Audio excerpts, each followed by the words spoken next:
If you're still awake, there's probably a reason. This is Boring History Nights, where history doesn't speak loudly, but long enough to hush the dark. You might not have come for history, maybe just for something slower than your thoughts. The air doesn't move. Somewhere, a chair creaks, or maybe it's just your breath brushing the quiet. Dust lingers mid-fall, as if history paused. Whatever warmth you carried, it wouldn't have lasted the night. Let's not stretch this too fast. If something about this quiet spiral makes the night pass easier, you can subscribe. Only if you'd want to hear the next one drift by. And, if you're still awake, say where the night found you. I read them all, even the ones that only meant to stay a minute. Now let the dark stay dark. Let whatever follows arrive slowly, like it's always been here. You don't have to keep up. Just listen. This is Boring History Nights, and you're already inside it. You stand just behind the velvet curtain. Though there's no velvet, just frayed wool dyed too red, smelling faintly of wine and breath. The castle hall hums, with a dozen overlapping sounds, goblets clinking, bored men adjusting belts, and a snore that might belong to someone important. No one sees you, and that's the point. The best part of the joke is the wait. Outside, the wind flattens itself against stone. Inside, candles quiver like nervous animals, unsure whether to keep glowing or give up entirely. The fire on the dais is too far to reach you, but its warmth flickers on polished boots, on a woman's pearls, on the steel buckle of a knight's glove. You, though you are tucked in the coldest part of the room, your bells haven't rung yet. They will. Your feet ache. The soles of your shoes have worn thin in a way that doesn't make sense. You haven't danced yet tonight, haven't capered or somersaulted or juggled flaming pins.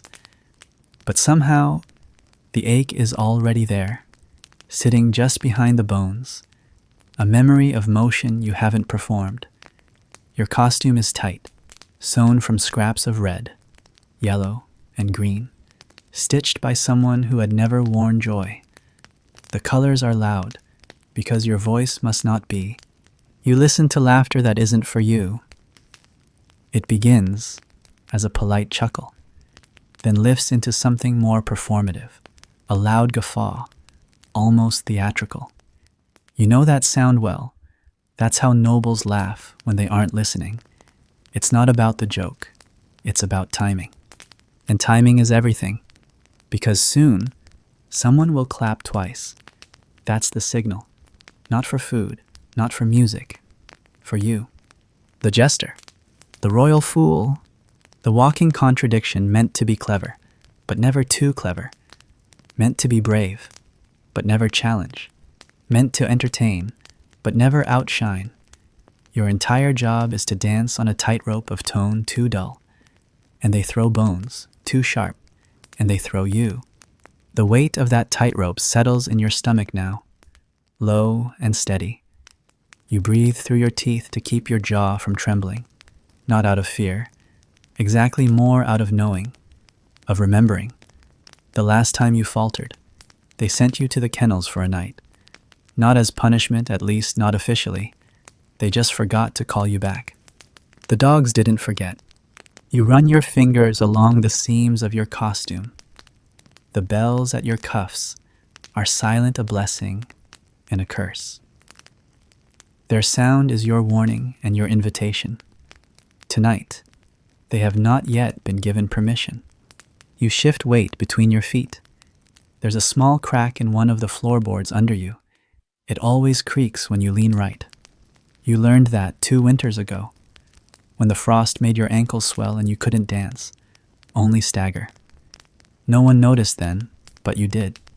And then the clap. 2 sharp smacks, like a slap that pretends to be polite. Your cue. You step through the curtain, instantly. Eyes move toward you, not all of them, but enough. The queen's gaze is soft and unfocused. The duke's is sharp, amused. The young prince looks down at your feet, waiting for them to move.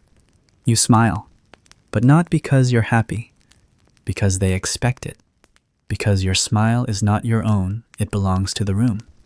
And so you begin. A gentle bow, deeper than necessary, to show humility. A hop, then a cartwheel, then a staggered fall you practice to look like a mistake, followed by a pout, then a grin, then a raised eyebrow at the steward. They laugh. You barely hear it, but you see it in their shoulders. The performance begins not with jokes, but with movement. You've learned that people trust the body more than the mind. So you make your limbs into symbols. A collapsing spine means foolishness. A spinning heel means wit. You are not speaking yet, but you are already telling stories. And yet, beneath every step, beneath every wide-eyed grin and tilted head, is the simple truth you are alone in a room full of people, entirely visible and completely unseen. That's the first lesson of being a medieval jester. Not that humor saves you, but that invisibility wears the brightest colors. No one wonders what you were doing before the performance. No one asks what you'll do afterward. You don't belong to time. You belong to the moment, the laugh, the quip, the pratfall. You are a flicker, not a flame. You are a page in the middle of a book, dog-eared only if you fail. And you have failed before. You remember the night the king didn't laugh. You said something you still aren't sure what. Maybe it was the way you rhymed crown with frown, or the way your voice shook. But the silence that followed was worse than any shout. It was cold. It made the air feel like water. He didn't punish you directly, but someone spilled soup in your bed the next night, and your bells were missing. And you woke up to find your mirror cracked, not broken, just enough to distort your reflection. It's strange how cruelty can be quiet. You don't linger in that memory. You can't. Not with the court still watching. You launch into the next segment, a mock imitation of the archbishop, followed by a pun about relics, then a fake fainting spell that lets you land on your back, legs in the air, laughter again, genuine. This time, you hear the sharp inhale of the steward, the muttered curse of a knight trying not to spit wine, the delighted gasp of a young lady who has likely never fallen down in her life. They love you tonight, but not because of you, because you remind them of something they don't have to be. You are allowed to look foolish so they can look composed. You are permitted to speak sideways truths so they don't have to face forward ones. You are their mirror, but distorted, curved like the metal in your bent bell cap. You are the medieval jester, the brightly dressed, empty-eyed safety valve of a world too stiff to exhale otherwise. And in this moment, as you twirl on one foot and fake a sneeze that leads into a bow, you wonder not for the first time what it would be like to leave mid-performance, to walk away without a punchline, to let silence have the last word. But that's not the jester's way.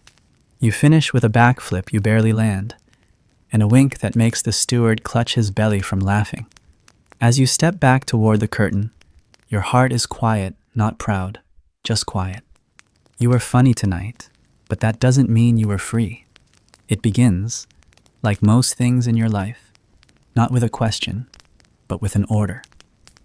A summons from someone who doesn't say please, whose voice you hear more often in your dreams than in your day.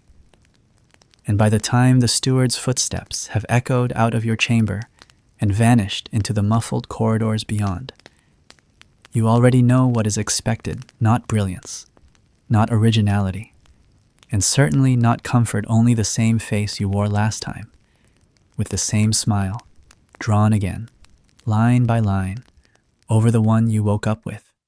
The paint is cold tonight, mixed hastily in a shallow tin bowl, its contents a crude paste of powdered chalk, crushed berries, and something sticky and sour you'd rather not identify, but still, you dip your fingers into it without hesitation and bring it to your skin with practiced grace, like someone caressing an old wound they've come to recognize as theirs. You don't wince anymore. Not because it doesn't sting, but because the sting has become routine, the kind of discomfort you can file away behind the eyes, hidden beneath the colors. First comes the white base smeared over your cheeks, your nose, your brow, until your natural complexion is erased, transformed into something pale and unsettling, like the belly of a fish, or the underbelly of snow that hasn't touched sunlight in months. Then the red just enough to bloom around the lips in a crooked smile, and two tight circles on the cheeks, as if joy were a disease you caught and never recovered from. The black comes last, a single arch over each brow, too sharp to be natural, and a star near your left eye, marking you like a constellation no one bothers to name. This is not decoration. This is armor, a painted shield worn not to protect against arrows or blades, but against scrutiny, the quiet, relentless gaze of those who demand entertainment without wondering what it costs to deliver it. You do not wear this to delight them. You wear it so they don't see the parts of you that no longer shine, the sleepless corners beneath your eyes, the cracked lip from last night's silence, the bruise along your chin from where you stumbled in the dark and no one offered a hand. They don't see those things. They aren't meant to. What they want is the illusion. The smiling fool who skips and tumbles and turns insults into art, who bleeds metaphorically, so they can feel briefly clever. Sometimes you think the face you paint has more life than the one beneath. That if you ever wiped it clean in front of them, they'd be horrified, not because you looked grotesque, but because you looked familiar. And that, of course, is unforgivable. A jester is not allowed to resemble the audience. You are meant to be other, something strange and safe, someone to point at and chuckle over, not someone to recognize in the mirror. You finish the paint in silence. No candles burn in your chamber, not because you can't light one, but because you've learned that darkness is more honest. In the dark, you don't have to smile. You can sit, still and unadorned, and remember the days before this, when your hands were clean and your voice didn't rhyme, before the bells and the slapstick and the choreographed stumbles, before the world insisted you be funny to stay fed. You remember your mother's voice, low, withered by hunger but still gentle, telling you stories about court life, the glittering halls, the tapestries that moved when the wind caught them just right, the ladies who wore lace, and the men who smelled of clove and war. She didn't tell you about the jesters. Or maybe she did and you just didn't listen. Either way, she's not here to clarify. She died the winter the river froze through, and you painted your first smile the spring after. Outside, footsteps pass your door.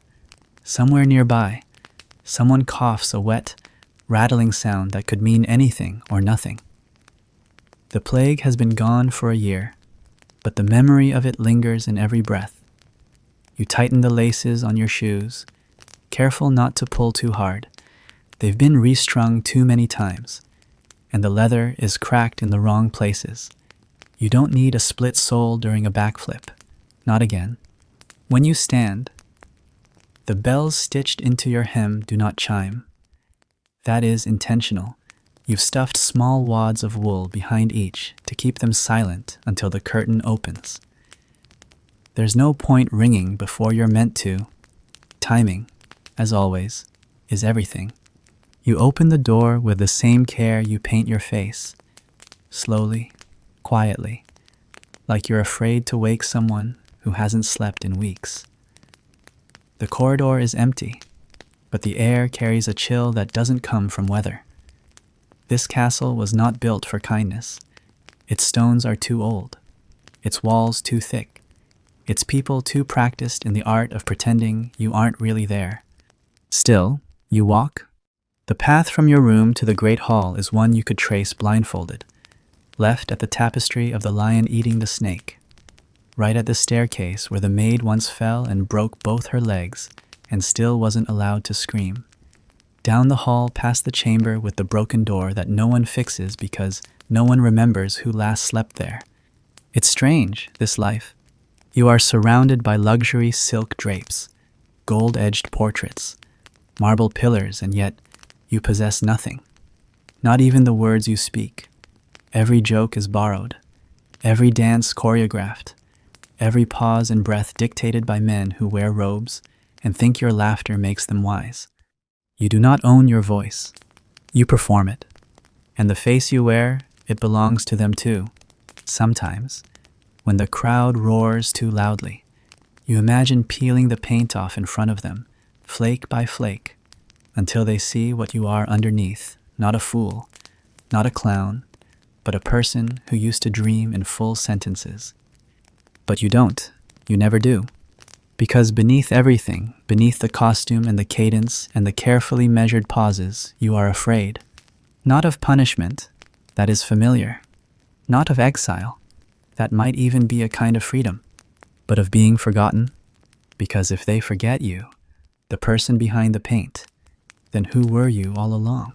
You reach the back of the great hall and stop, hidden by a thick curtain that smells of damp velvet and crushed time. The sound beyond it is a blur, goblets and forks and coughs and murmured flirtations. The steward clears his throat once. That's the signal. You press your fingers once more to your cheeks, ensuring the paint has dried. You tug at the hem of your tunic, and then you step through. They see the paint first, then the smile, then, maybe, the person beneath, though only if they are looking very closely, which they never are. And as you take your first steps across the stone floor, light spilling onto you from chandeliers above, you understand again what you understood the first time you wore the face. This isn't who you are, but it's who they'll remember. And maybe, tonight, that will be enough. There is a moment too brief for most to notice, but long enough for you to feel every second of it when the laughter begins to rise, and you realize it isn't laughter at all. Not really. It's something practiced, something conditioned. A sound that echoes not because of the brilliance of your joke or the rhythm of your rhyme, but because of who you are allowed to mock and how safely you do it. They laugh because you are permitted to speak. They laugh because it costs them nothing. They laugh because you are the only one in the room who can be both invisible and indispensable at the same time. You move through the performance as if tethered to a script no one handed you, but which has been etched, year after year, into the muscle memory of your spine. The bow after the fumbled step, the glance toward the steward when the punchline lands, the tilt of the head, just so. When a noble chuckles too loudly, a silent nod that says, yes, that was about you, without ever naming names. Every gesture is part of the transaction. Every smile is a price paid. You know what happens if you falter. You know what happens if the laughter doesn't come. It is not that they throw you out, or that you are banished to the stables, or the moat, or the frozen outer walls. No, it is quieter than that. It is the silence that follows, the withdrawal of glances, the way the queen stops calling you pet and begins referring to you in the third person again, the way the steward forgets your name, and the guards stop pretending to smile. The court doesn't punish failure, it forgets it. And that forgetting is colder than any blow. So you make them laugh. You tell them stories that twist truth into entertainment. You mimic the bishop's lisp and the knight's swagger.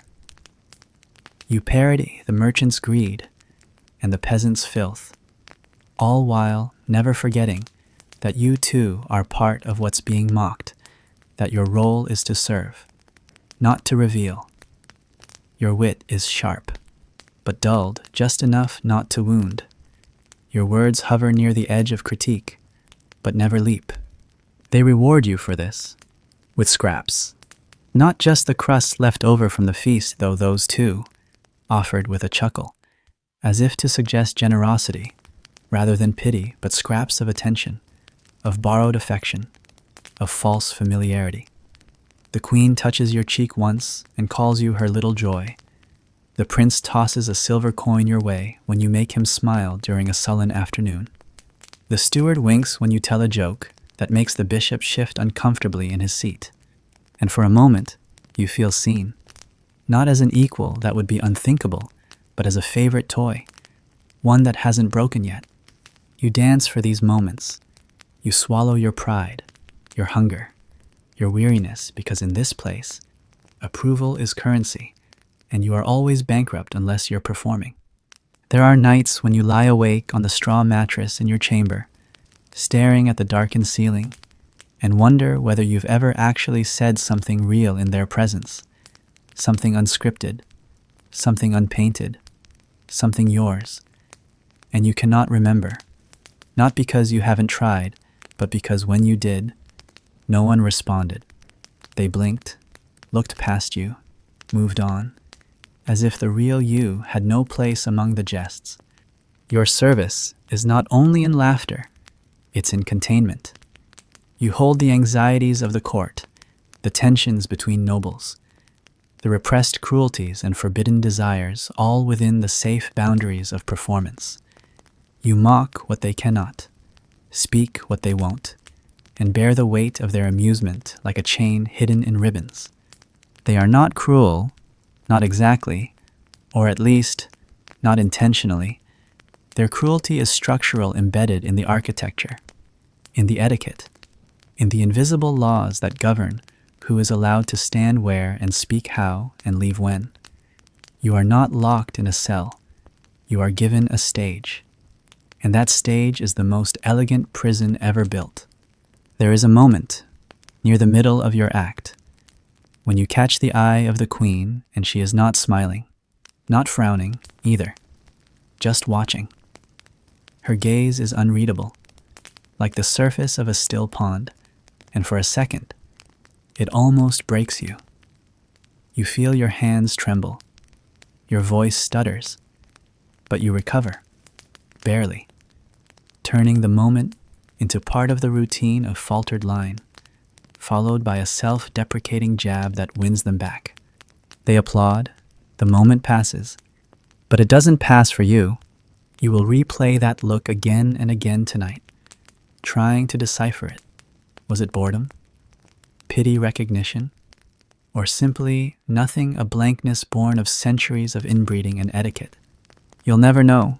You're not meant to. They clap again, louder this time. The bishop dabs at his eyes with a handkerchief. The duke throws his head back and laughs as if your joke has cleansed him. You bow, not deeply, not yet, but enough to show gratitude without subservience. It's a delicate line. You've learned to walk it well, because you've fallen from it before. The memory returns without permission the night the merchant was mocked too well. The joke about the third wife and the missing dowry. It had been clever, carefully worded, designed to allow plausible deniability, but he had not found it amusing, and neither had his brother, who controlled the wine shipments to the castle. For a week, the court had no wine, and you had no meals. You survived on water and dry bread, and the lingering humiliation of knowing that your hunger was not punishment, but a warning. The walls whispered as much. So did the cook, who handed you the crust with eyes that said, "Say less next time." You learned, you adapted, and tonight you perform accordingly. As you end the segment, bowing low, one hand extended in mock humility, you scan the room. The steward nods your cue to withdraw for now. Let the musicians take over. Let the wine loosen their laughter further. You'll return later, for a final flourish, a soft exit with a small song and a dance they'll half watch and half forget by the time dessert arrives. You step back, bells muffled under your sleeves, retreating behind the curtain once more. Alone, but not off stage, because the role never truly ends. Even here, in the hush behind the feasting, you must be ready to be called back, to be summoned, to be useful. You lean against the cold stone wall, hands clasped before you, like a prayer you never quite learned. And try not to think about what it means to sell laughter when you no longer find anything funny. Not the bishop's wig, not the prince's tantrums, not even the ridiculous hat they make you wear shaped like a rooster this week. Feathers bent and stained from last night's spill.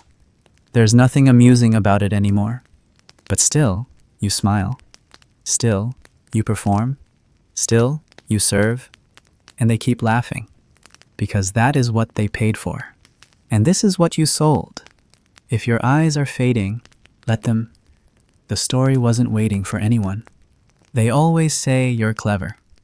That's what they admire most, not your somersaults or your juggling, not the little tricks with a chicken feather or the way your hat droops just enough to make the queen smirk behind her hand, but the cleverness. As if you woke up each morning steeped in a cauldron of wit, brewing your own jokes like a magician concocting laughter from thin air. But you know better. You know the truth they don't bother to ask about, or worse, the truth they do know, but pretend not to. The jokes are not yours. They come in folded parchment, passed beneath your door in the early hours of the morning. The handwriting always too neat to belong to someone who has ever had to make a crowd laugh, without knowing if they'd be fed afterward. Sometimes the notes are signed initials only, and sometimes they come with coins tucked inside. A quiet bribe for a louder insult. One noble wants you to mock another's limp. Another wants a dig slipped into the rhyme about a rival's lack of land, or the recent disappearance of his dog. You accommodate them all because what else can you do? Refusal is not in the contract. And if there is a contract, you've never seen it, though you've lived beneath its rules for long enough to know how invisible ink works. Every performance, then, is a patchwork of other people's grievances, shaped into something light enough to pass as entertainment and sharp enough to land just beneath the ribs. You are the courier of cruelty, the masked messenger of malice, softened only by your bells and your painted grin. And when the room erupts in laughter, when silver goblets tilt with mirth and soft hands slap polished tables, it is not your voice they are applauding. It is their own cleverness, reflected back at them in a safe, distorted mirror. You are the mouthpiece, nothing more. There is a particular kind of silence that falls after a joke you didn't write, especially when it strikes closer to truth than intended.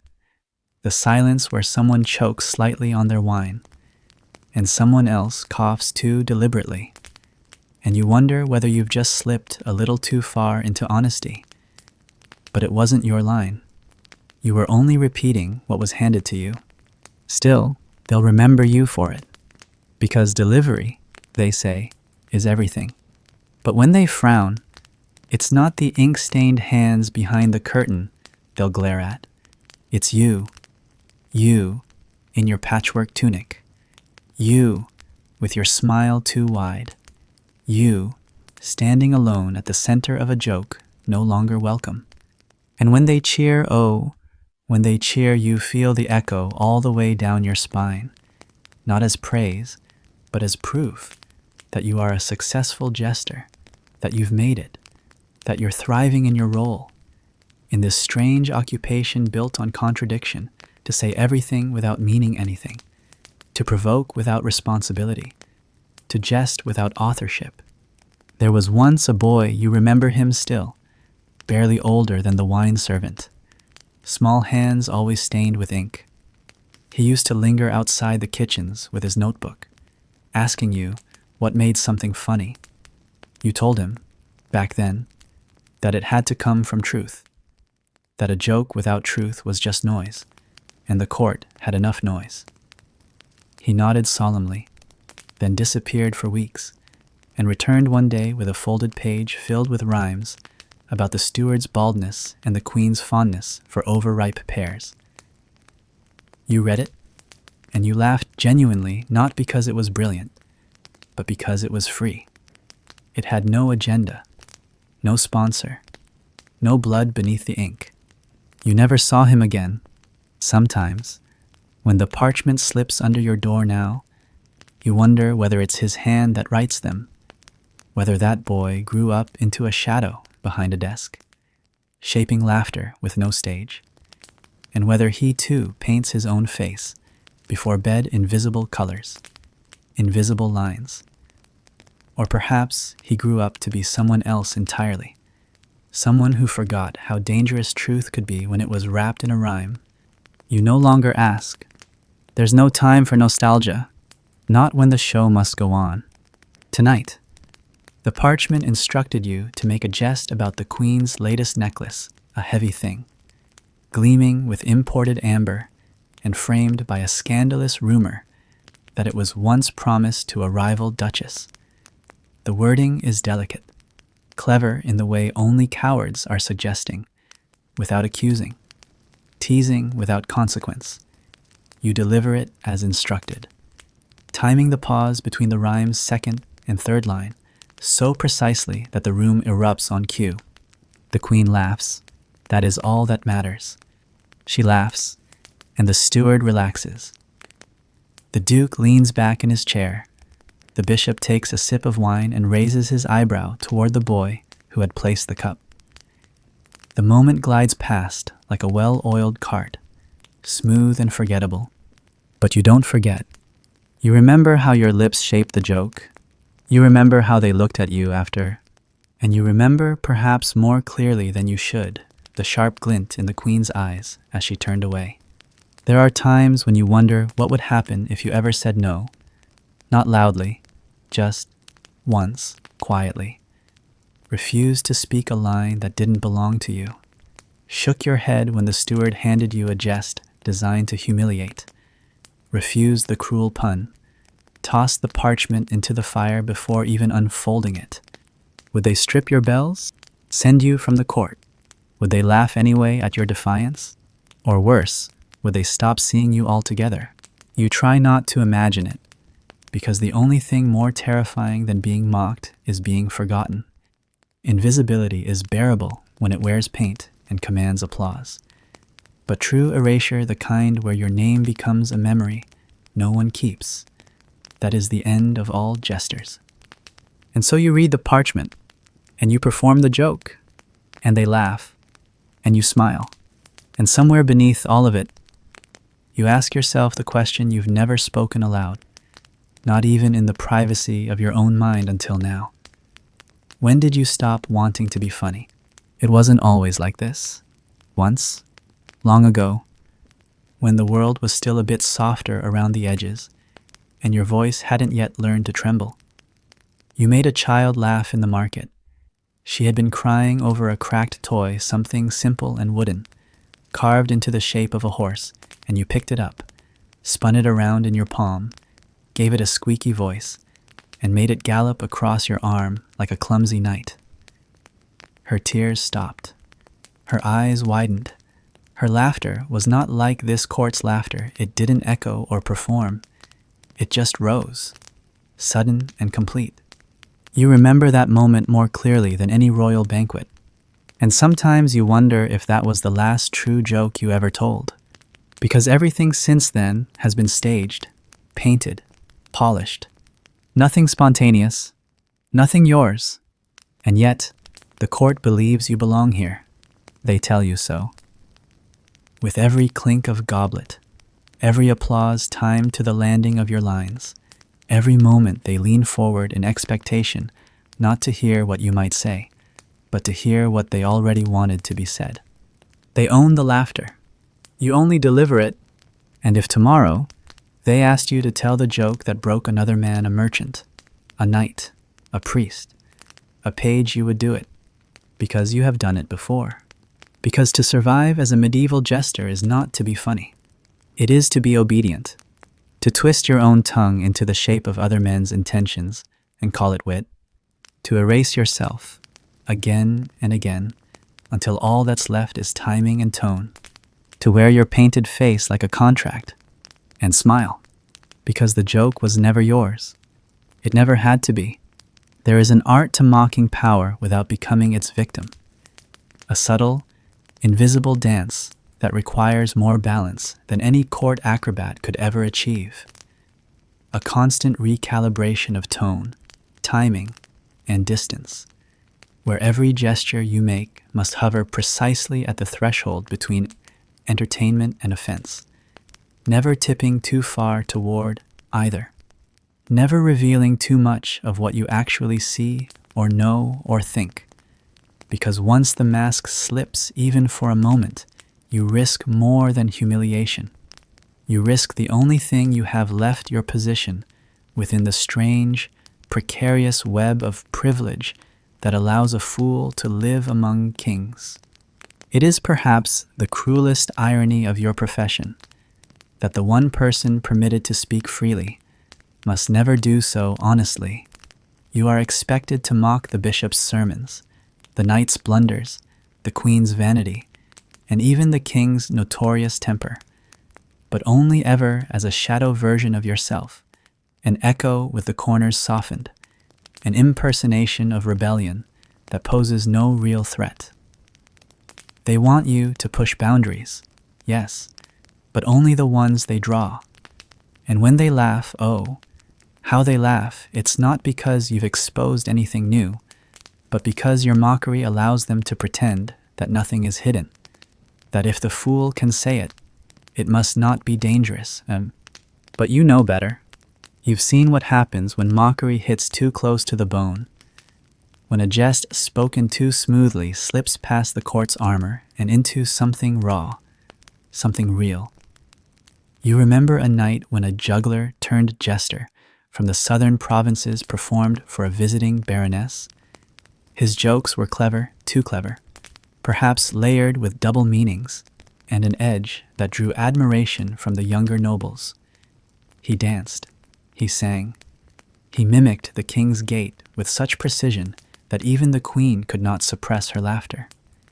And then, in the final act, he made a remark so slight, so seemingly innocent about the missing taxes in a neighboring estate. The room turned. Laughter died mid-breath, and though the jester bowed low and smiled with practiced humility, he was not seen again. No one asked. No one spoke his name. He had crossed a line he didn't know was there. You did not forget. You watched. You learned. And from that night on, you understood what mockery truly was, not a performance, not a rite, not even a skill, but a form of survival, sharpened into ritual, repeated until it became second nature. You began to weigh every syllable before speaking it, not for wit, but for weight. You learned how to nod toward danger without approaching it, how to tease a noble's failure without triggering his pride, how to use laughter as a distraction, as a weapon, as a shield. Sometimes, when the mood of the court allows, you test the edges not recklessly, never that, but enough to feel where the threshold lies. A limping steward, a stammering envoy, a vain lady whose mirrors are polished more often than the castle windows, these are safe targets. Their flaws already normalized, their egos sufficiently padded by title and lineage. But there are others you never touch. The prince's stutter, the queen's mourning ring, the king's second son, who died before winter's end, but whose name is never spoken. You know better than to go there, even in jest, especially in jest. And so you build your repertoire carefully, like a mason fitting stones into a wall, not too tightly, lest they crack under pressure, but not too loosely, either, or they'll tumble when the wind shifts. Your rhymes are rehearsed, your tone is practiced, your pauses are deliberate. Everything you say is meant to sound spontaneous, and none of it ever is. The court applauds your cleverness. You measure it in breaths, but beyond the performance, beyond the glow of torches and the rustle of silk against stone, there are quieter moments, rare, brittle, and fleeting when the mask slips. When you find yourself alone in the servants' corridor or leaning against the back wall of the music chamber, And you remember that you were not always a jester, that there was a time before the bells and the ribbons and the painted smile, before the taste of fear learned to settle beneath your tongue like a second palate. You remember your uncle's stories told in hushed tones over stale bread and weak broth about a time when jesters were advisors, when they sat beside the throne not as clowns, but as conscience, when their laughter came with sharp wisdom and their words could change decisions rather than merely amuse the margins of them. He spoke of a court where the fool had the king's ear and where mockery was not a performance but a kind of truth, rare and valuable. He told you those days were gone, chased out by new laws and old fears, replaced by jesters who danced without daring, who spoke only when spoken through. You didn't believe him at first, but then you arrived here, and now you live it. Still, there are nights like tonight when you wonder what it would feel like to speak freely, not to insult, not to mock, not even to challenge, but simply to speak, to say what you see without needing to twist it into rhyme or disguise it in metaphor, to describe the court's decay, the hypocrisy that trails behind every embroidered sleeve, the way power disguises cruelty in silk and pretends it's tradition. But you never do, because mockery, stripped of safety, becomes heresy, and in a court built on illusion, truth is the most dangerous joke of all. So instead, you continue the dance. You perform a piece tonight involving a puppet crudely made, stitched together from kitchen rags and straw, its features painted in ink so diluted it runs with sweat. The puppet speaks with a high voice, a mock imitation of the chamberlain, who is known for hoarding keys and guarding his pantry like a miser guards gold. The nobles laugh, even the chamberlain chuckles, though his eyes remain hard. You let the puppet bow, you bow beside it, another jest completed, another boundary safely skirted, and when the applause fades, you catch a glance fleeting but sharp from one of the pages. A boy, no older than 10, watching you with something that isn't admiration, it's recognition, not of you, perhaps, but of the pattern, the lie within the laughter, the truth beneath the bells. You look away first, because you cannot afford to be seen. Not like that. Later, in your chamber, you sit on the floor rather than the straw cot, legs crossed, fingers still stained with pigment and dust. You stare at your costume folded neatly, absurdly, on the edge of the bed. It looks lifeless without you in it, like a shed skin, a discarded performance. And maybe that's what it is. Mockery may have begun as an art, but now, it is the only way to live. You cannot afford pride. You cannot afford rebellion. You cannot afford even the luxury of resentment. All you can afford is the next joke, the next applause, the next breath not held too long. Because that's the truth. No one teaches about jesters. You are not paid in coin. Not really. And certainly not in respect. You are paid in permission. And that permission can be revoked. At any time. For any reason. And then all the cleverness in the world will not save you. So you continue. Tomorrow, there will be a feast. You've already received the parchment. It includes 3 new jokes, one about the foreign ambassador's boots, another about the queen's new astrologer, and a third that you're not sure you understand, though you will learn to perform it anyway. You will memorize them tonight. You will rehearse them tomorrow. You will deliver them exactly as expected, and they will laugh. And you will survive, because that is the real skill of the medieval jester. Not wit, not acrobatics, not rhyme, but the ability to turn mockery into armor, and laughter into a shield, sharp enough to deflect the blade of power, yet dull enough not to be noticed. And that, above all else, is how you live. There is a table in the great hall, long enough to seat 40, maybe more. carved from oak darkened with oil and age, etched at the corners with vines that never grew, and scarred by the rings of goblets and knives and the careless drag of wealth across wood. It is where the feast unfolds each night, a display of abundance so theatrical that it feels almost performative, as though they are not eating because they are hungry, but because they need to prove to each other that they never have to be. Platters spill with meats so rich they glisten, poultry stitched back into shape after being stuffed with fruits and nuts, sauces that shimmer like jewels, and towers of bread, sculpted not for sustenance but for spectacle. You, of course, do not sit at that table. Your place is near it, not far enough to be excluded, but not close enough to belong.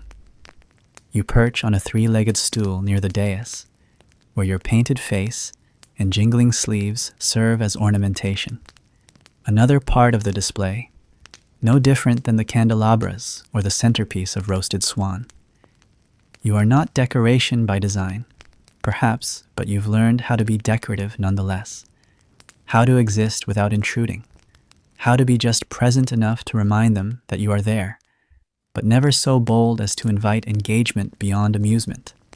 And when the food is served, the suckling pig, with its mouth clamped shut by a roasted apple, the pies laced with game meat and glazed with wine, the fish imported from the coast wrapped in seaweed, you can smell from your seat.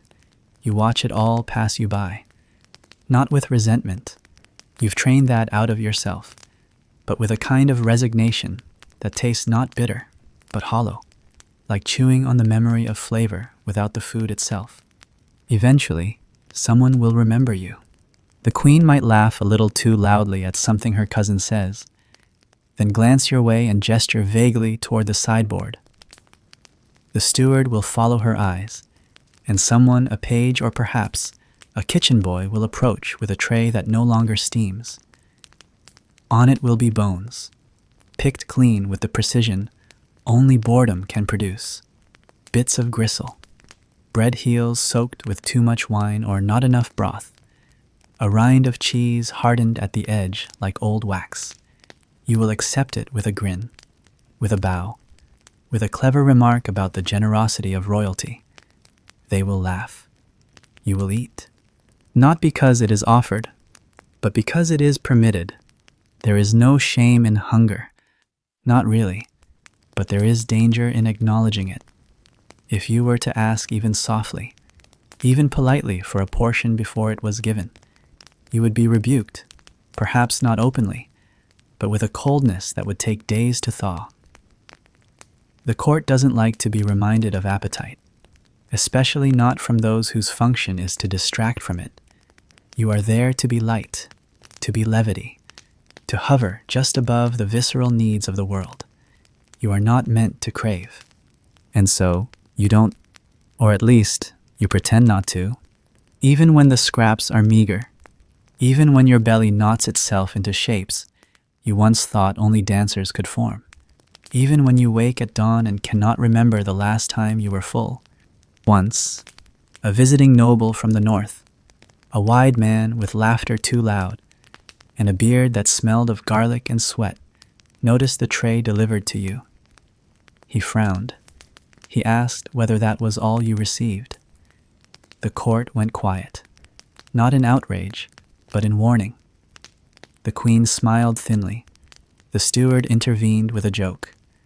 The noble laughed it off, though his eyes lingered on your tray longer than they should have. You never saw him again, and for 3 nights afterward, you received no tray. Lesson learned. This is how the court operates, not through declarations, but through suggestion, through the tightening of margins until you forget they were ever wide. They do not forbid, they simply forget to allow. And in that forgetting, they define the rules. There are kitchens in the castle, vast and warm and constantly moving, with fires that never die and hands that never stop chopping, mixing, stirring. You have passed through them only a few times, always escorted, always watched. The cooks know your face. Some of them pity you, in the quiet, faceless way that kitchen staff pity the dog outside the window, aware of your hunger, aware that you are not theirs to feed. One night, years ago now, a young cook handed you a boiled egg. No ceremony, no smile, just an egg, pressed into your palm as you passed, as though it had fallen from the sky. You remember the way it burned your fingers, and how you carried it back to your chamber like something sacred. You didn't eat it immediately. You held it for a long time. The weight of it, the shape, the idea that it had been given, not permitted. Eventually, it grew cold. Still, you ate it slowly, as though consuming a kindness rather than a meal. You never saw that cook again either, and though you never asked, you suspect he was reassigned, or worse, because kindness, like hunger, is not part of the performance, and what isn't performance must be hidden. You've learned to eat quickly now, to smile while chewing, to make a joke even with your mouth full, if necessary. The court likes the illusion that you do not need, that your laughter is enough to sustain you, that your role is its own reward. They forget that you are flesh, that beneath the bells and the grease paint and the rhymes, you are a man with a stomach, a man with a throat that dries and a body that aches. But you do not remind them, you do not correct the illusion, because to do so would be to step outside the bounds of the script, and those who leave the script do not return.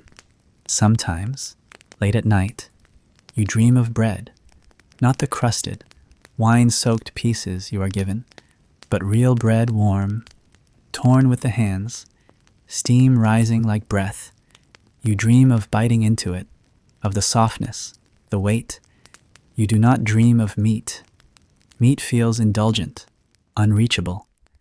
But bread feels possible, or once did. You remember stealing bread as a child. You were caught. You were beaten. You were fed anyway. You were loved, in that small and broken way that hunger allows, loved enough to be punished, loved enough to be fed. Now, you are neither punished nor fed. You are simply expected. And expectation, in the court, is a collar softer than iron, but no less binding. You know other jesters. You have seen them come and go, some through the halls, some through rumor, some through silence. You know the signs, the ones who grow too thin too quickly, whose humor turns brittle, who begin to pause too long between lines. They are the ones who forget the rhythm of the court, who begin to speak like people instead of performers. They are the ones who try to eat before they are permitted. They are the ones who vanish. You do not plan to vanish. You plan to eat what you are given, to laugh when expected, to bow deeply and stand lightly, to survive. Because survival, in the end, is the only role that matters. And if that means dining with bones instead of bread, so be it. You know how to chew slowly. You know how to smile while doing it. You've made a feast of less. There is something uniquely disturbing about a punishment that arrives not with thunder, not with scorn or spectacle, but instead with softness, something that enters the room lightly, cloaked in the pretense of jest, and delivers its blow with such a calm, practiced elegance that it takes you a full moment too long to understand what has just happened. And by the time you do, there is already laughter echoing around you, applause ringing too loudly, and a familiar voice saying your name with such artificial fondness that it burns more than anger ever could. You were there, that night, when the last jester failed. You watched it happen, not with your eyes directly, because no one truly looks. When disgrace unfolds, they glance, they catch, they avert, but with the full awareness of someone who had already imagined the exact pattern of that downfall in their own mind far too many times to misread the signs when it began. It wasn't a loud failure.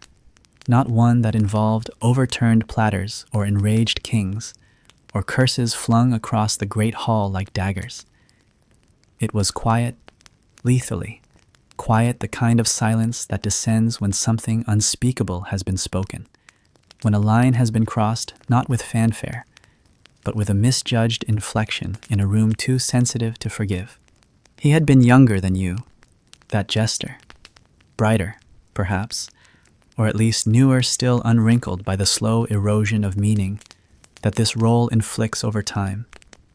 He had a gift for mimicry, a startling ability to tilt his voice into the shape of another man's, to walk like the steward, to blink like the prince. He was good, too good. And for a while, the court adored him. The queen once said he reminded her of her childhood dog. The bishop declared him a blessed fool.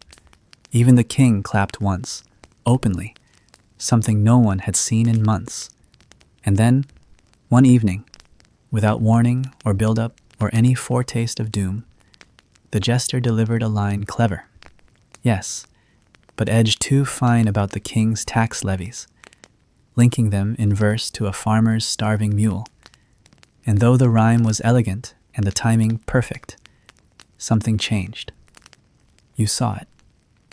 Not in the king. He didn't move, didn't frown, didn't lift so much as an eyebrow. But in the room, the stillness, the way forks paused just above plates, the way the steward's lips tightened, the way the musicians at the far end of the chamber kept playing, but suddenly off-tempo, as if the rhythm had fled the building. The jester noticed too. You saw it in his eyes, the flicker, the sudden flick of awareness that the floor beneath him was shifting. He tried to recover, to follow the joke with another, safer one, to laugh at his own misstep as if it had been part of the performance. But the room didn't laugh with him. They watched. They waited. And then the smile, it came not from the king, but from the steward. A warm, paternal thing. He rose, clapped the jester on the back with too much familiarity, and said softly, gently, that the performance was done for the evening, that the court had been much entertained, that the young fool deserved rest. No one questioned it. Why would they? But the jester didn't come to breakfast the next morning, nor the next. His chamber was found empty, his tunic folded neatly beside his cot. His cap was gone, his bells, too. You asked once, in the kitchen, whether anyone had seen him, and the baker turned away as though he hadn't heard you. A scullery maid made the sign of the cross. The dog that used to follow him whimpered for 2 nights, then followed the butcher instead. No one spoke of it, and in his place, they handed you a new pair of shoes, not quite your size, still soft at the heel, and told you the court needed joy again. That was the word they used, joy. You smiled, because that, too, was expected. You still wear those shoes. You never asked whose they were. You didn't have to. The fit isn't perfect, but it no longer matters. Your feet have learned to bend. Leather gives way to routine. Pain, if endured long enough, becomes part of the gait. Now, whenever the court laughs too loudly at one of your jokes, especially the ones you didn't write, you remember him, not as a warning, but as a presence, a ghost, not in the walls, but in your performance, a reminder that even in laughter, punishment can find you, that sometimes the smile is the blade, because that's how the court prefers it, bloodless, beautiful, forgettable. There are other stories, of course, jesters, whose hands were broken for juggling too carelessly, whose tongues were cut for rhyming too freely, who were sewn into wine barrels and rolled down hills for making the wrong man look small. But these are tales the court pretends not to know. They call them legends, myths, cautionary fables, and you, the living embodiment of the genre, are expected to repeat them with a chuckle, to assure the guest that Such things no longer happen in refined company. You oblige, you always oblige, because the alternative is silence, and silence, for a jester, is death. Not literal, not always, but functional. A jester who does not speak is as useless as a sword without an edge, as invisible as a servant without a tray. You have no wealth, no lands, no name carved in stone. You are made of sound, of gesture, of momentary flickers of attention. If they stop hearing you, you stop existing. And so, even when the smile that precedes punishment turns toward you, even when the steward tilts his head just slightly, a gesture that might mean enough, or might mean go further, you continue. Carefully, artfully, never too bold, never too meek, just enough to remain entertaining, just enough to remain safe. But the line moves. That's what they don't tell you. The boundary between jest and judgment is not fixed. It drifts, it sways. What was safe last week may be treasonous today. The joke that earned you a coin yesterday might earn you a cell tomorrow. And the smile that invites you forward might, in the next breath, swallow you whole. You've come close, closer than you care to admit. There was a night not long ago when you danced a little too freely, when your parody of the court astrologer drew such laughter that the man stormed from the room. You thought, for a moment, you had gone too far. You waited for the steward's hand, for the queen's silence, for the chill that always precedes a fall. But instead the king laughed, a single, sharp bark. It saved you that time, but you knew, in your bones, that the approval was not yours, it was borrowed. The laughter belonged to him, and because it did, you were permitted to stand. You bowed, you smiled, you finished the show, because that's the role. You do not ask where the others went. You do not ask why their rooms remain locked. You do not ask why your shoes do not quite fit. You perform, you survive. You wear the smile that came with the punishment, and you keep dancing, because the court, beautiful, glittering, deadly, is always watching. And the steward still smiles, even when he's holding a knife. If your breath has disappeared into the dark good, that's where the rest of this belongs. Laughter, in the court, does not happen by accident.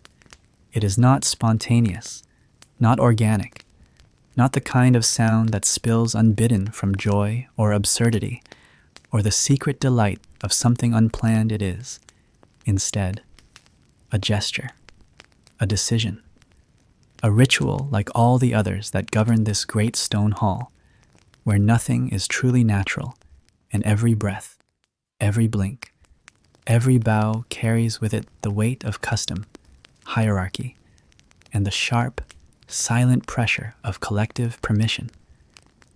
You have learned this not through theory, not from any tutor or master or written text, but from the lived experience of waiting, poised in some contorted shape after a punchline, your knees bent, your arm raised mid-gesture, the final rhyme lingering on your tongue like a held breath, while the room remains utterly still.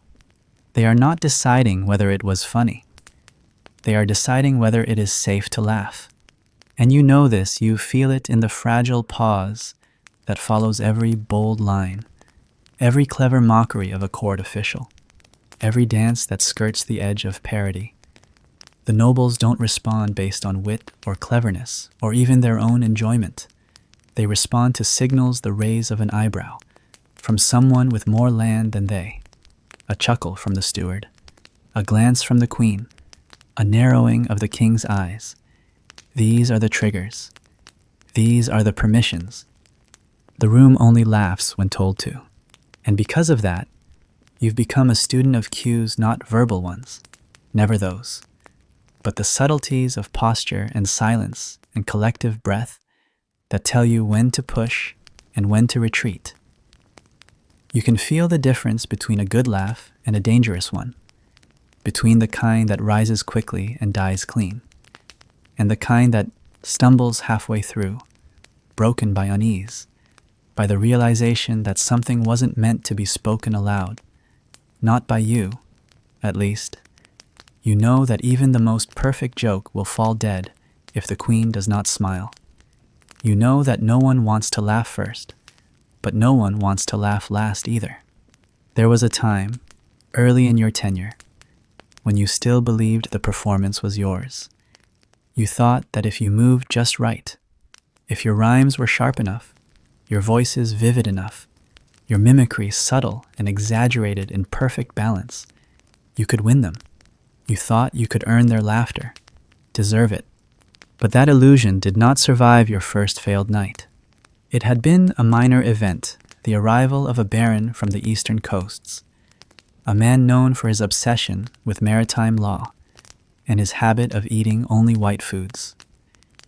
The steward asked for a bit of levity, a brief interlude before the fish course, something light, nothing controversial. You delivered a short skit, a seafaring tale about a noble who builds a ship from salt and tries to sell fish to the moon. It was harmless, absurd, even charming. You performed it well. But no one laughed. Not because they were offended, not because they misunderstood, but because they didn't know how the baron would react. And until he laughed, no one else would. And he didn't. He blinked once, sipped his milk water, and turned to his left. That was all, but it was enough. The silence that followed was not stunned or shocked or even hostile. It was emptier than that. It was indifference, smoothed over with polite coughs and a sudden shift in attention to the arrival of the next dish. You were not punished. You were not scolded. You were simply bypassed, forgotten. Your act had not failed because it was bad, but because it had not received the signal to succeed. That was the night you stopped writing your own material. That was the night you began waiting for the parchment. Because it is better to be a mouth than a voice, safer, at least. Better to echo what is permitted than to risk speaking something real. There are moments now, seated at the edge of the hall, that you study the room more closely than your own lines. You know where the cues come from: the queen's fingers around her goblet, the angle of the steward's head, the frequency of the bishop's blinking. When they lean forward slightly, it is an invitation. When they cross their arms or lean back, it is a warning. You have, in your own way, become a conductor, not of music, but of timing, of attention. You know when to lift their mood, when to draw it down, when to step aside and become invisible, and when to sparkle just enough to remind them why you are here. But sometimes you slip. Not outwardly, never in a way they would name, but inwardly, in the quiet corners of your mind, where the bitterness has grown roots, where your jokes feel like dust on the tongue, where you catch yourself hesitating before a line, not because it's dangerous, but because it's tired, because you've said it too many times, because you know exactly how the room will respond. And the emptiness of that knowledge frightens you more than silence ever did. There was a night last winter, one of those bitter, wind-wrapped nights, where every fire seems too small, and every noble too wrapped in furs to move, when the court requested a comedy to warm their spirits. You performed well. They laughed in all the right places. The steward nodded. The bishop slapped his thigh. The king smiled not with joy, but with habit. And yet, as you bowed, you felt nothing. Not relief, not pride, not even fatigue. Just nothing. You left the hall that night not as a man who had performed, but as one who had disappeared, who had mimicked so perfectly what they wanted that he forgot what he himself was. And it is in those moments that the danger grows, not from the court, but from within. Because once you begin to vanish beneath the performance, it becomes harder to return. Your gestures remain sharp, your voice polished, your timing flawless, but inside, there is only quiet, the sort of quiet that does not heal, but erode. You've seen it in others, the way their eyes go glassy even while their mouths are smiling, the way they pause too long between lines, not because they've forgotten, but because they remember too much.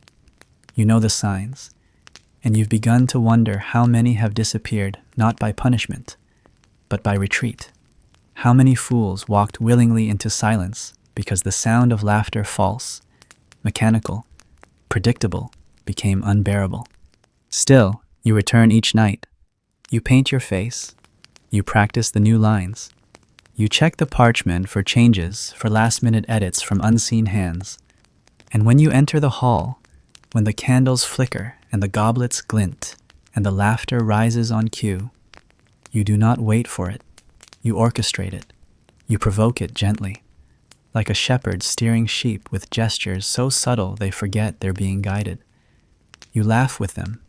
You bow. You shine.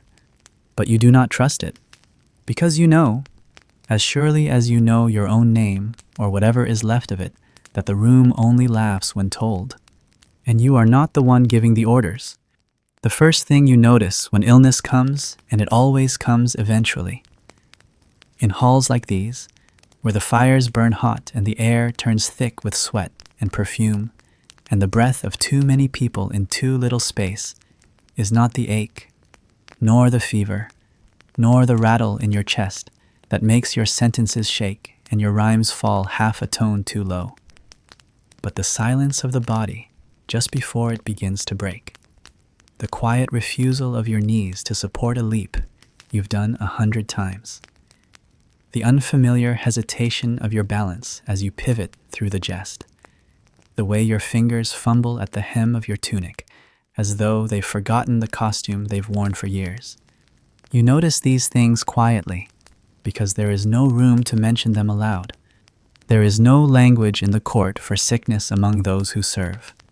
Nobles are allowed to pale, to be indisposed, to vanish behind curtains with moaning physicians and anxious pages, and reappear days later to applause and careful attention. Wrapped in blankets of foreign wool and fed by candlelight as though they'd been to war. But you cannot disappear. There is no page to bring you broth, no chamberlain to whisper your ailments into the king's ear with strategic concern. If you fall ill, you do so in private. If you cough, you time it with the laughter. And if you collapse well, then you'd better do it with style, as part of a fall, a joke, a dance, something that earns at least one laugh before the guards come. You remember a week not long ago, though it feels like a different life when the sickness bloomed behind your ribs, like a second set of lungs made from glass. Each breath felt sharp, hot, unnecessary. You had no appetite, no voice. The bells on your cap rang even when you were still, as if mocking your weakness. But there was a banquet, and it was a feast for a foreign dignitary, and your presence had been promised. You were not asked whether you could perform, it was assumed. Your name had already been written on the scroll, in the steward's careful hand, below the line that listed which wines would be served, and which musicians would play, and which animals would be roasted whole and brought out in triumph. So you danced, not because you were strong or proud or even willing, but because there was no version of that evening in which you didn't. Because the court does not pause for your fever, and laughter does not wait for your recovery. The hardest part wasn't the physical effort. It wasn't the sweat pooling in the small of your back despite the chill in your skin, or the way your vision blurred every time you spun too quickly. It wasn't the nausea, though that came and went like a wave through your gut, threatening to turn each bow into a collapse. It was the mask, the smile. That fixed, painted expression, the one you'd worn for years without noticing its weight, became unbearable. It clung to your face like a wet cloth, suffocating not because of what it concealed, but because of what it revealed, your refusal to to let them see anything else. Even as your knees buckled slightly under the strain of a pratfall, even as your breath came too short to finish a stanza, even as your lips cracked from dehydration, you smiled. Because the alternative was worse. The alternative was breaking character. And in the court, to break character is to break faith. So you twirled and bowed and somersaulted, and when you stumbled, and you did stumble, you turned it into a joke. A moment of hilarity that had the Duke snorting wine and the Queen fanning herself with one gloved hand, her eyes wide with delight. You made it part of the show, because everything is part of the show, even suffering, especially suffering. Later, in the hallway beyond the chamber, when the laughter had faded and the candles guttered low, you collapsed beside the wall, one arm draped over your stomach, and let yourself cough once, hard, dry, and it echoed against the stone like something expelled from another life. A maid passed by and did not stop, not from cruelty, from training. She had learned, like you, that noticing pain in a servant is a risk. It makes you visible in the wrong way. You slept on the floor that night, not because your chamber was far, it wasn't, but because you could not rise, and because the stone felt honest, cold, solid, unyielding. It did not ask you to smile. It did not ask you to sing. It asked only that you exist beside it without expectation. But you woke at dawn, and you rose again, and you painted your face, and you returned to the performance. Because if you do not appear, someone else will. And if someone else appears, and performs well, and makes them laugh, truly laugh, you may never be asked to return. That is the contract, unspoken, unsigned, but carved into the rhythm of the court, like grooves in an old stair. Show up, perform, endure. Do not complain, do not falter, do not remind them that your body is fragile, that your skin is real, that you can bleed, that you can break. They know, but they do not want to see it. And so you become invisible in your suffering, visible only in your usefulness. Even now, months later, you do not know whether the fever ever truly left. Some days your breath still catches. Some days your hands tremble for no reason, but you move, you speak, you entertain, and that is enough.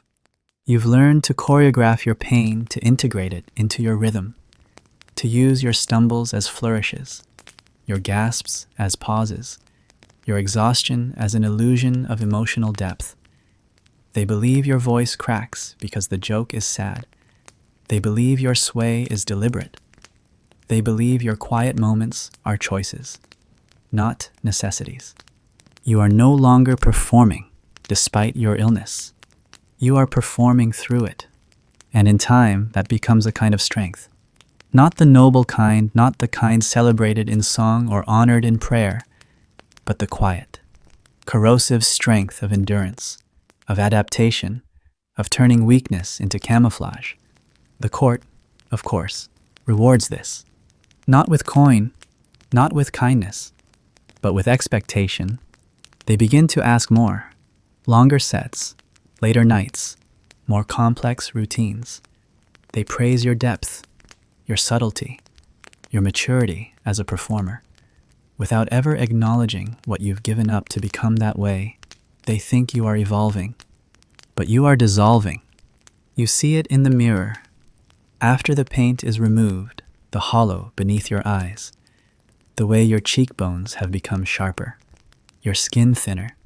You look like a jester carved from wax, left too close to the fire. And still, you dance, even when your knees creak, even when your back locks, even when the light becomes too bright and the sounds too loud and the room sways in ways you cannot name still. You step forward, bow, and begin again. Because in the end, this is not about art. It is not about laughter. It is about staying, about remaining visible just long enough to survive. And if survival means dancing through sickness, then so be it. You have danced through worse. You will dance through more, because the court does not ask how you feel. It asks whether you can make them forget how they feel. And that is the difference between the jester and the noble. The noble suffers in private and is praised for enduring. The jester suffers in public and is praised for concealing it. There is a way they say it, that word, pet, which floats toward you like affection, but lands with the dull weight of possession. A word dressed in softness, yet threaded through with ownership. A sound that curls at the edges like spoiled cream, thick with the implication that you are not quite a man, not quite a servant, not quite a creature of your own will, but something in between, amusing, obedient, small enough to cradle, loud enough to distract, and ultimately inconsequential when weighed against the real lives of the court, where titles mean permanence and names are carved into stone, while yours is painted nightly and scrubbed away by morning. They do not mean harm, of course, or at least, they tell themselves they don't. The queen calls you her darling creature, her little songbird, when she passes you in the corridor, trailing silks that never touch the same floor you walk upon. Her smile is gentle, warm, even fond, but there is nothing behind it that recognizes the person standing before her, only the familiar shape of entertainment, the rhythmic comfort of your bowed head, and the twinkle of bells that reassure her the world is still charming and under control. When the Duke beckons you across the hall with a snap of his fingers, it is not rudeness. Not exactly he addresses you as one might call to a parrot or a well-trained hound. His voice even lilts upward, a mock sweetness that draws chuckles from the men seated near him, as if you are not a man arriving, but a performance that has wandered into view at just the right moment. You do not correct them. You laugh, you twirl, you oblige, because the alternative is remembering that you once had a name, spoken plainly and without condescension, that there was a time before the word pet became a kind of leash looped softly around your throat, one you learned not to resist because resistance only tightens the grip. They mean it kindly, you think, or at least efficiently. In calling you their pet, they absolve themselves of discomfort. They avoid the complexities of acknowledging your humanity, your hunger, your fatigue, your quiet desires, and instead frame you as something charmingly other. It allows them to be tender without being responsible. It allows them to touch your shoulder, your cheek, to tousle your hair as if you were not an adult man whose dignity is his last possession, but a beloved object, a source of levity and warmth, a creature bred for amusement and loyalty. You've heard them speak of their animals in similar tones, perhaps softer. There is an odd comfort in consistency. When you are a pet, you know the rules. You are expected to be cheerful, never burdensome, to be available, never intrusive, to entertain, never distract. Your failures are minor amusing. Even your missteps are forgiven with the same shrug they give when a dog knocks over a goblet. He doesn't mean harm, they say. He's only trying to please. And you are trying always. You remember a winter feast. 3 years past, the snow had locked the gates shut. The musicians could not arrive, and the court, growing restless and half-drunk by noon, turned to you for cheer. You were not scheduled to perform that day. You had no lines prepared, no songs rehearsed. But the queen, resting in her heavy robes beside the fire, patted the cushion beside her and called out, "Pet, come keep us warm with nonsense." And you did. You danced until your breath shortened. You sang until your voice cracked. You juggled apples until they bruised, and then juggled the bruises. They cheered, They toasted you. They threw coins that bounced at your feet and rolled under the chairs. The queen scratched behind your ear gently, the way one strokes a cat, and laughed so softly it might have sounded like love if it hadn't been aimed at a painted face. Afterward, when you sat in your chamber alone, counting the bruises blooming down your shin from a dropped goblet, you whispered your name aloud, the real one, the one your mother gave you just to remember how it felt in your own mouth. You said it once, then again, and with each repetition, it sounded more foreign, as though you were impersonating someone else, a boy who had never bowed, never rhymed, never smiled on command. You do not say it anymore. The pages call you him, the guards call you the fool, the stewards call you our little miracle, even the cook, kind-eyed, tired, with flour clinging to her sleeves, calls you dearling. It's always diminutives, always names that smooth you down to something soft, something safe, something manageable. No one asks what you would like to be called, because that would imply you had the right to choose, and choices, in this place, are for people, not pets. There is a moment small, unremarkable, that still lives in your memory with a clarity that feels unjust. A visiting child, no older than 8, had wandered into the gallery where you were sketching new lines in the dust of a cracked slate. He asked your name, not your title, not your role, your name.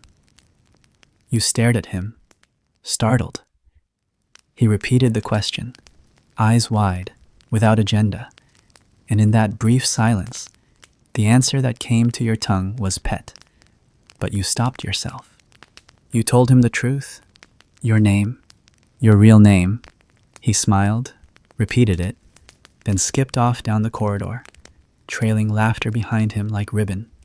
The next day, the steward reminded you gently with a smile that had no mirth that the court preferred you remained our darling Jester. That names, while charming, created unnecessary distance. That closeness, sweet, familiar closeness made everyone more comfortable, especially the queen. You understood. You apologized. You smiled, because that, too, is part of the role, to be known only as much as needed, to be cherished just enough to remain desirable, but never so much that you become real. A real man has moods, politics, memories. A real man can offend. A pet cannot. A pet is always forgiven. And if a pet is punished, it is always his own fault.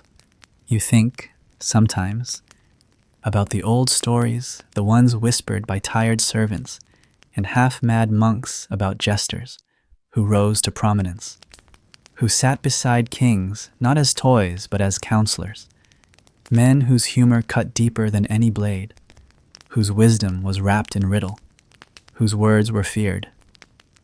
You wonder whether those men ever smiled when called pet. You wonder whether they, too, learned to kneel with grace, to twist obedience into something that resembled consent.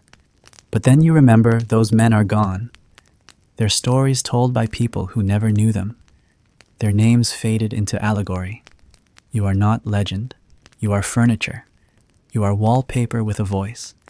And yet, even so, there is a strange strength in being underestimated, a kind of invisible power in being seen as harmless. You have heard secrets spoken in your presence by those who forget you are listening. You have learned truths from whispers traded over your bowed head. You know who hates whom, who fears what, who clutches power with sweaty fingers, and who would burn the world just to be warm for one more season. They do not hide these things from you, because they do not believe you will ever use them. They trust their pet, and you let them, because even a caged bird knows the pattern of the lock, and if ever just once the latch slipped, you would know exactly where to fly. But for now, you wait. You purr. You perform. You bow when summoned. You laugh on cue, and when they scratch your head, when they call you their dear, their fool, their darling. You smile, because it is safer to be a pet than a man. And safety is the closest thing to freedom that you're still allowed. If anything in this stayed behind, you can leave something below, or not. It still counts. This is Boring History Nights.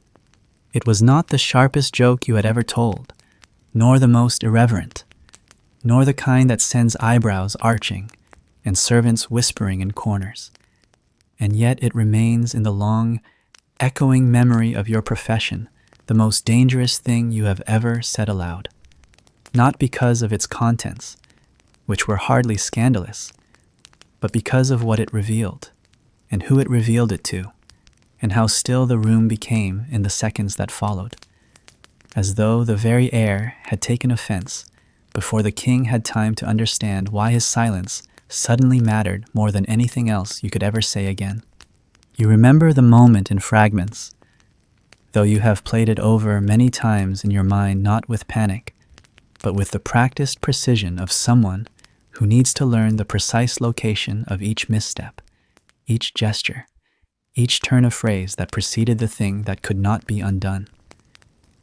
It had been a feast, one of the late autumn ones, where the air in the hall was thick with wood smoke and spiced wine, and the sweat of too many bodies pressed close together in velvet and brocade.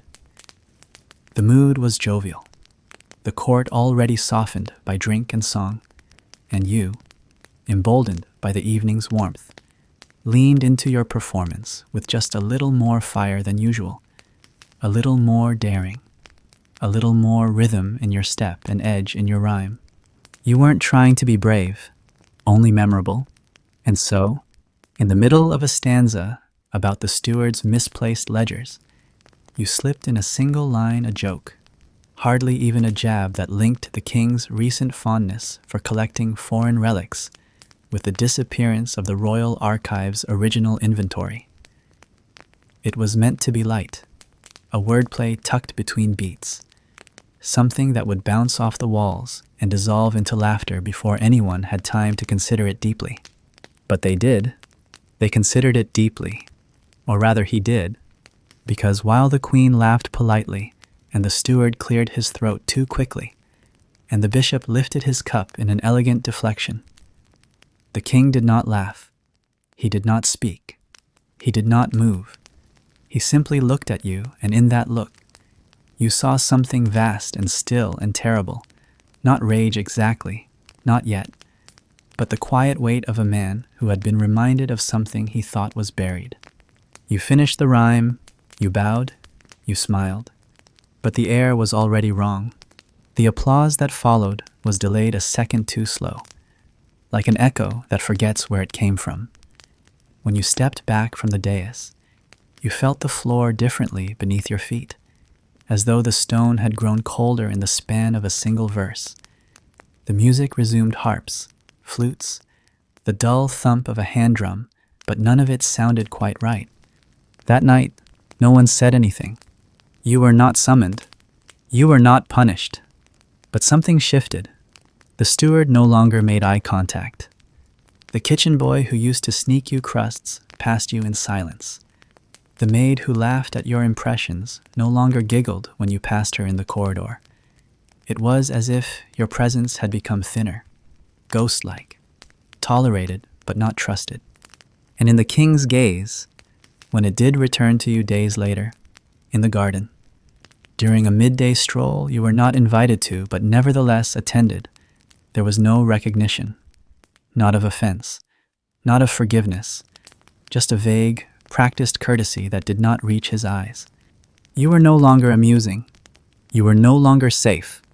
What's most chilling, in retrospect, is not that the joke displeased him, but that he allowed no reaction to shape your fate. He did not lash out.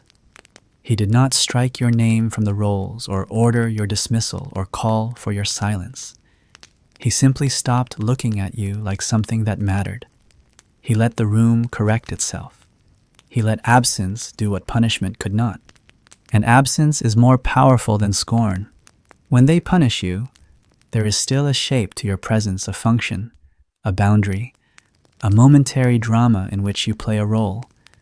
But when they ignore you, when they treat you as something no longer worth naming, it is as if your existence itself becomes a minor embarrassment, a mistake politely stepped around like a cracked tile in the hallway. You are there, but you are not. Heard, but not registered. Moved around, but not spoken to.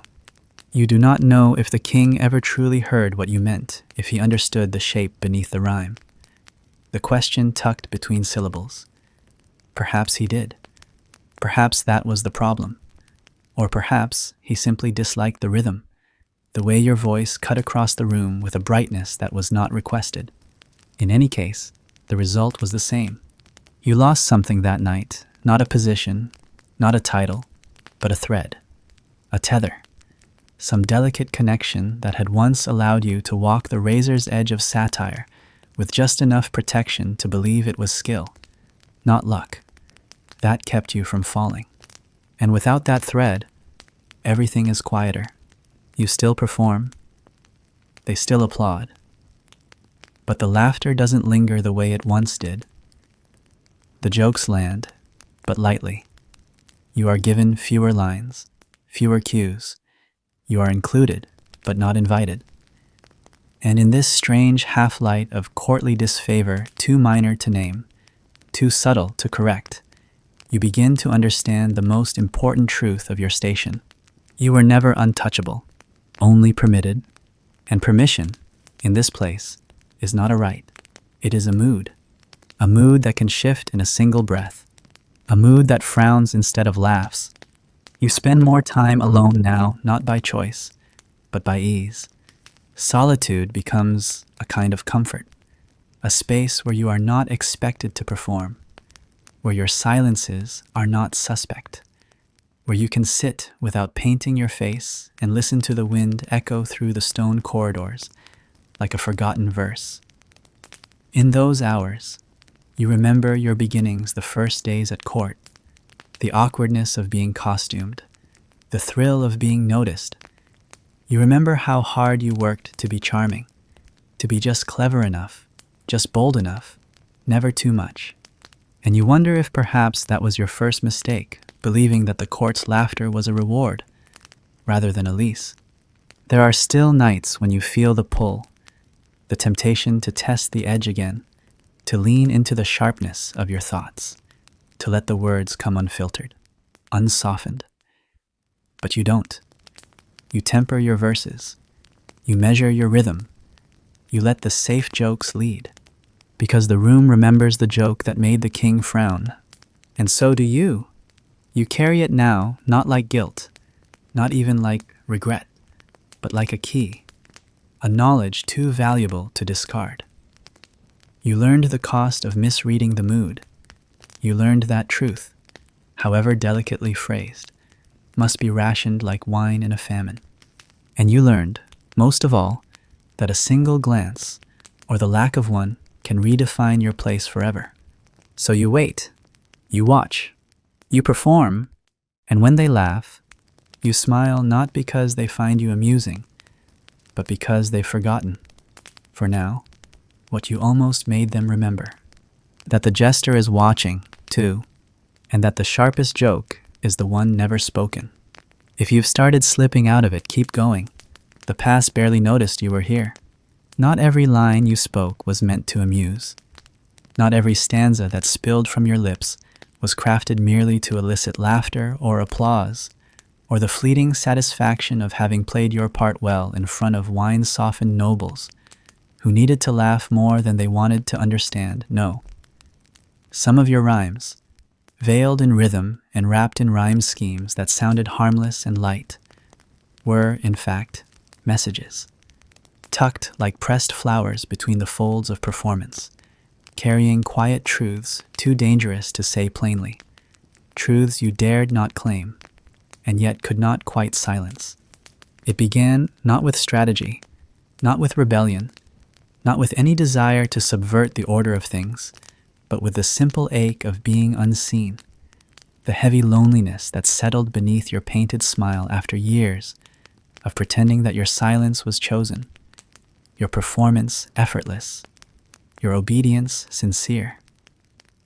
There came a point when your voice, so carefully sculpted to match expectation, began to fracture beneath the weight of things left unsaid.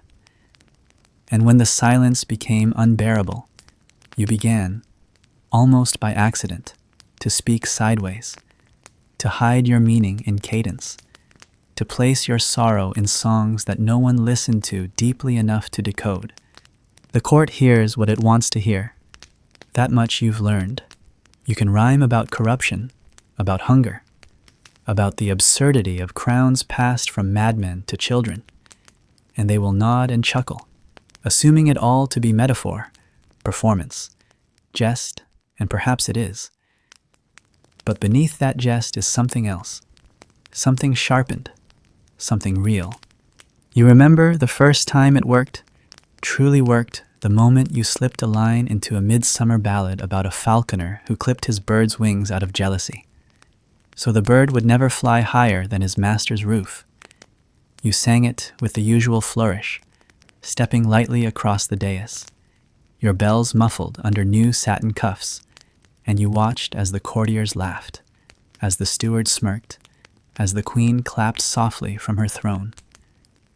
But across the room, the falconer himself, a wiry man with shoulders hunched from years of reaching upward, went very still. He did not laugh. He did not blink. He looked at you as if you had placed something cold in his hand, something he had once lost and had not expected to hold again. You said nothing afterward. You smiled, you bowed, but you remembered.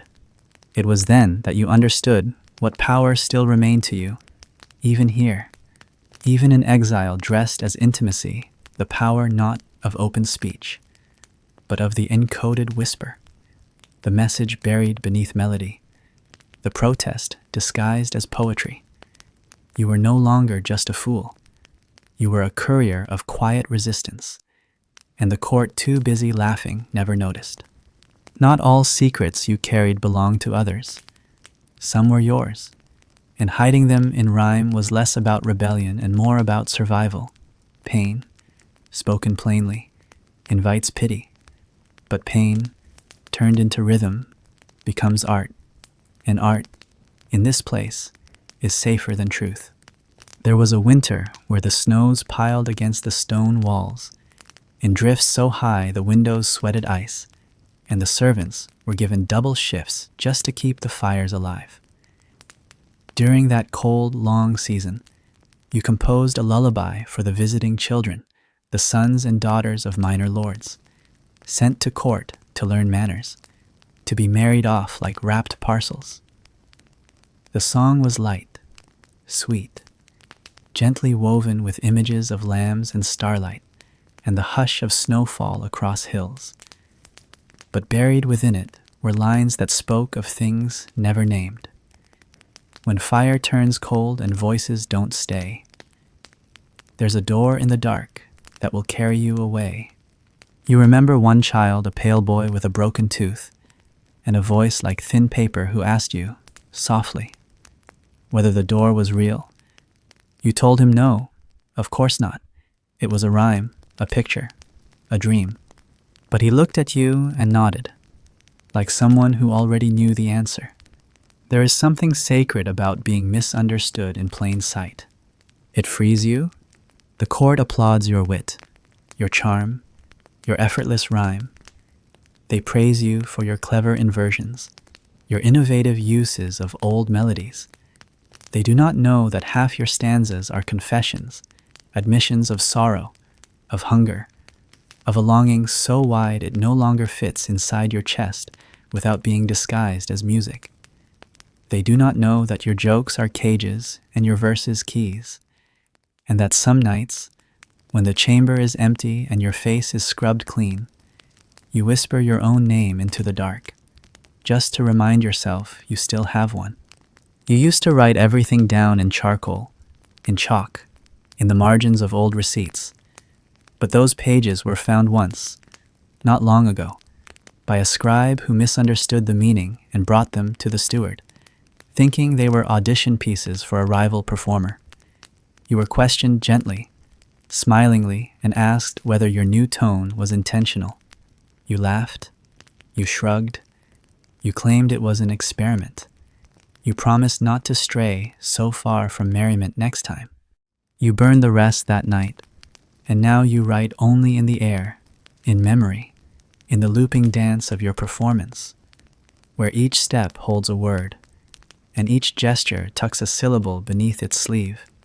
Sometimes you wonder what would happen if someone truly listened, if they followed the rhyme to its root, if they asked you what you meant, not what you said, but no one does, and perhaps that's for the best. Secrets, once heard, demand action, and action, in the court, is costly. So you continue smiling, singing, shaping each verse with the care of a man, carving his own name into the bark of a tree no one is looking at. The rhyme is your rebellion. Yes, but it is also your ritual, your offering, your tether, and perhaps one day, someone will remember the words. Perhaps not. It doesn't matter.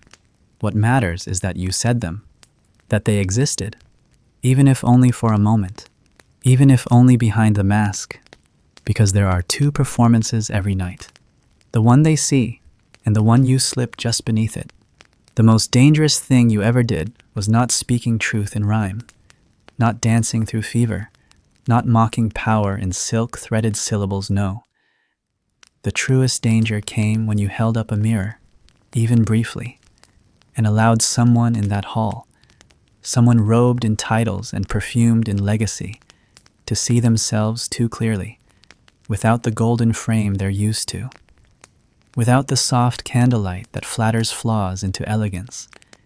And in doing so, you broke the unspoken pact between Jester and court, that you may mimic them, may entertain them, may even parody them but never reflect them, never reveal them, never make them see themselves as others might.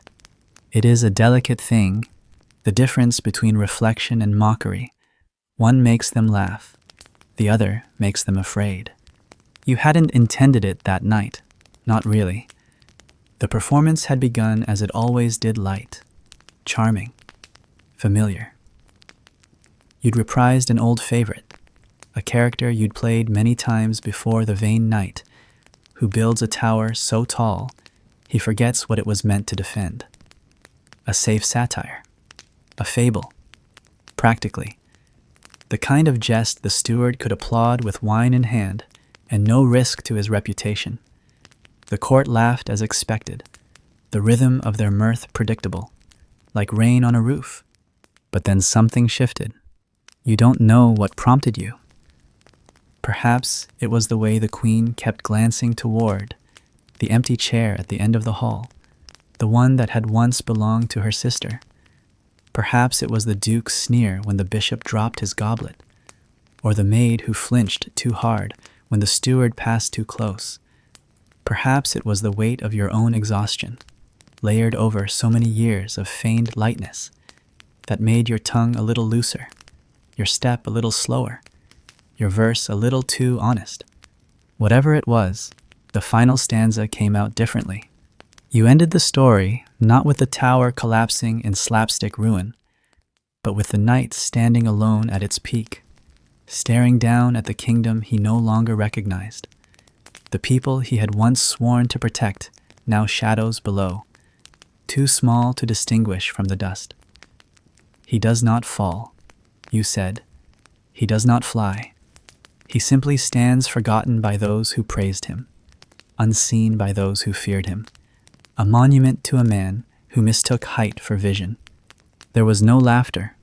None. Not because they didn't understand, but because they did. The silence that followed wasn't heavy. It was hollow. The kind of absence that swells in the lungs, makes your chest too tight, your arms too heavy. You bowed, as always. No one clapped. No one moved. And in that stillness, you understood what you had done. You had not mocked them. You had shown them themselves, unadorned, unnamed, but unmistakable. The king spoke first, only a single word enough, but it rang through the hall like a dropped sword. The music did not resume. The feast did not continue. You were dismissed with a gesture so slight it could have been imagined, but you felt it like a shove. You walked backward, as tradition dictates, and did not turn until you reached the curtain. That night, your supper did not come. No parchment under your door the next morning. The cook did not meet your eye. The page who used to mimic your cap behind your back avoided you entirely. For 3 days, the court moved without you. You were not called, not scolded, not punished, just removed. You existed in the in-between, too present to be forgotten, too absent to be acknowledged. It was worse than rage, because rage, at least, requires recognition. You wandered the corridors, uncertain whether you were still jester or ghost, whether your shoes still counted as part of the court's inventory, or whether they were now waiting, quietly, for someone else to fill them. And yet, during those days, something unexpected happened. One by one, they came. Not the nobles, never them, but the others. A maid, the one with the burn across her hand, she always hid, left a ribbon at your door. No note, no explanation, just the ribbon, frayed and green. A stable boy, silent and wild-eyed, crossed your path and nodded once, deeply, the kind of nod reserved for priests or gravediggers. Even the kitchen girl, the one who sings to herself while kneading dough, paused as she passed you and murmured. That was the first time I heard him stop breathing. You did not ask who she meant. You did not need to. The mirror you held that night had not only faced upward, it had caught them, too. And in that reflection, they had seen something that made them feel less alone. It was not until the 5th day that the parchment returned. Folded neatly, your instructions were brief. A ballad, joyful, reassuring. Nothing about towers. You obeyed, not because you regretted the mirror, but because you knew the mirror had limits. They will only let you show them what they already suspect. Anything more and they will break you before they look again. Still, something had changed. The laughter, when it returned, felt different. Measured, controlled, not from you but from them, as if they remembered that once. They had seen themselves too clearly, and were afraid it might happen again. You use that knowledge now, not as a weapon, not even as a tool, but as a map, a way of knowing how far you can go, when to dance, when to pause, when to rhyme the edge of a truth so delicately it cuts only those already bleeding, and always, always when to bow. You keep the mirror now in your memory. You do not lift it again, not fully, but sometimes, in a glance, in a line, in a single held note that wavers just long enough to be noticed. You let it shimmer at the edge of the frame. A reminder that you could, that you did, that for one breathless moment, the court saw itself not in gold, not in oil, not in verse crafted to please, but in something raw, something real.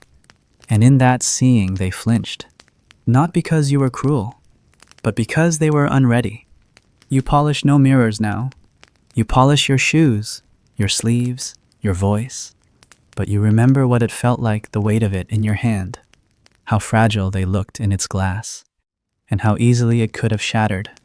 There is a kind of laughter that heals, that lifts the gloom like dawn bleeding over a frostbitten field, laughter that wraps itself around tired souls like a woolen shawl. And then there is the other kind, the laughter that claws, that rips away dignity under the guise of mirth, that rises not from joy, but from power, from the comfort of being the one who laughs first, loudest, or longest. You came to know both forms intimately, and though you were taught by necessity, by survival, to serve the first kind generously, you came to understand, over time, that the court fed more eagerly on the second. In your early days, when your cap was still too large and your words too soft to carry far in the vaulted feasting hall, You believed, with the naive fervor of someone still hoping to be seen, that if you could make them laugh, truly laugh, not out of cruelty, but from the honest surprise of beauty, twisted gently into absurdity, if you could conjure that sound from deep in their bellies, you might earn, if not respect, then at least a corner of safety, a place from which they would not remove you. You remember the first time it happened, the real kind. You had no costume then, no colored bells or soft shoes, just your voice and a tale you'd stolen from a drunk stable hand who said it had come to him in a dream. A chicken who fell in love with the moon and built a staircase from barn straw. You told it clumsily, with awkward gestures, your voice cracking on every punchline, but something about your delivery, raw, eager, imperfect, broke through the varnish of courtly restraint. The queen laughed first, her fingers pressed to her lips in surprise, and then others followed, not because she had, but because they wanted to, needed to, had not done so for days.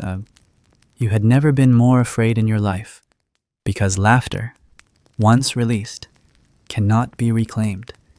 And in that moment, you had power, terrible, fleeting power, the power to give something the court could not manufacture, joy.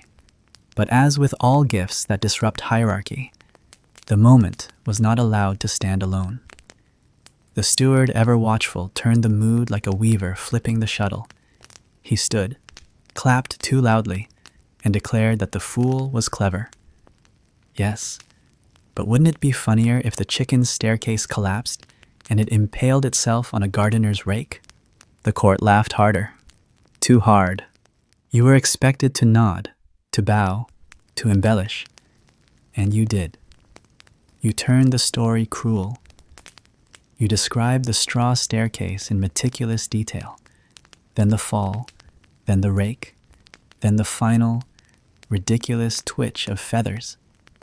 The laughter swelled, but it was no longer yours. It was his. That was the night you learned the difference. From then on, the court demanded blood with its chuckles, metaphorical or not. Your tales were no longer allowed to end softly. They wanted jesters who failed at love, priests who drowned in fonts, kings who tripped on their own crowns and were mistaken for pigs. If you tried to steer the story gently, they groaned. If you offered pathos, they drank harder. So you adapted. Of course you did. You split yourself in two. One part the mask gave them what they wanted. Violence, humiliation, exaggeration turned grotesque. The other part buried, bruised but unbroken, remembered the chicken and the moon and the sound of a laugh that had been soft and startled and real. You kept that sound close, a secret balm.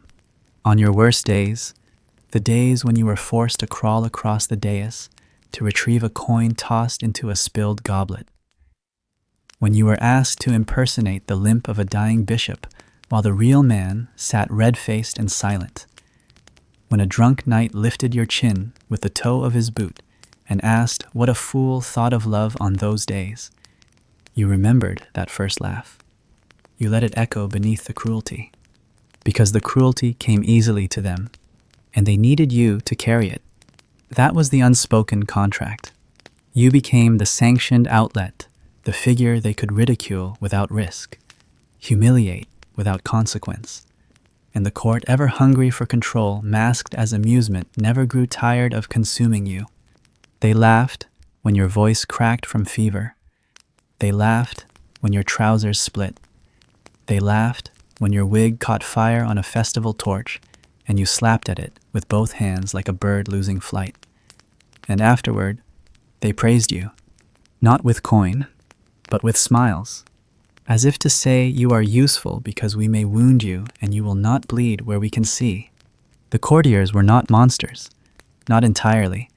Some were kind to you in private, a page who left food by your door, a noble's daughter who whispered, "I don't laugh when they do," then never spoke to you again. But the machinery of the court does not reward hesitation. It rewards those who laugh first. And you became a tool sharpened by their needs.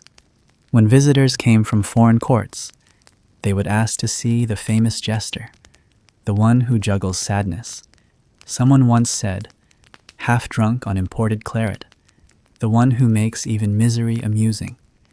You bowed, performed, bowed again. They did not ask how you felt afterward. They never did. The king, when in rare good humor, would say you were better than a physician. You make us forget how close we are to death, he chuckled once. That's worth more than poultices. You did not correct him, though you longed to, because laughter that numbs is not the same as laughter that heals. And you, once healer, once balm, once bringer of moonlight chickens, had become the court's anesthetic. Their excuse, their alibi. And yet there were nights when something else stirred. Nights when the laughter came differently. Once, when the plague returned and the halls emptied, and those who remained grew quiet with fear. You performed not a farce, but a soft monologue, a tale of a woman who tried to knit the names of the dead into a scarf long enough to reach heaven. It was not meant to be funny, but somewhere in the telling, something cracked not in the story, but in the people listening. They did not laugh to mock. They laughed because they had forgotten how to cry. You bowed, and they did not speak. One woman clapped once, then silence, then sleep. That was enough. You knew what you had done. You had reminded them of the border between grief and gratitude, and perhaps just briefly you had crossed it for them. But such moments were rare and dangerous. The steward reminded you afterward, we asked for laughter, not sermons. You apologized. You always do, because to survive, you must.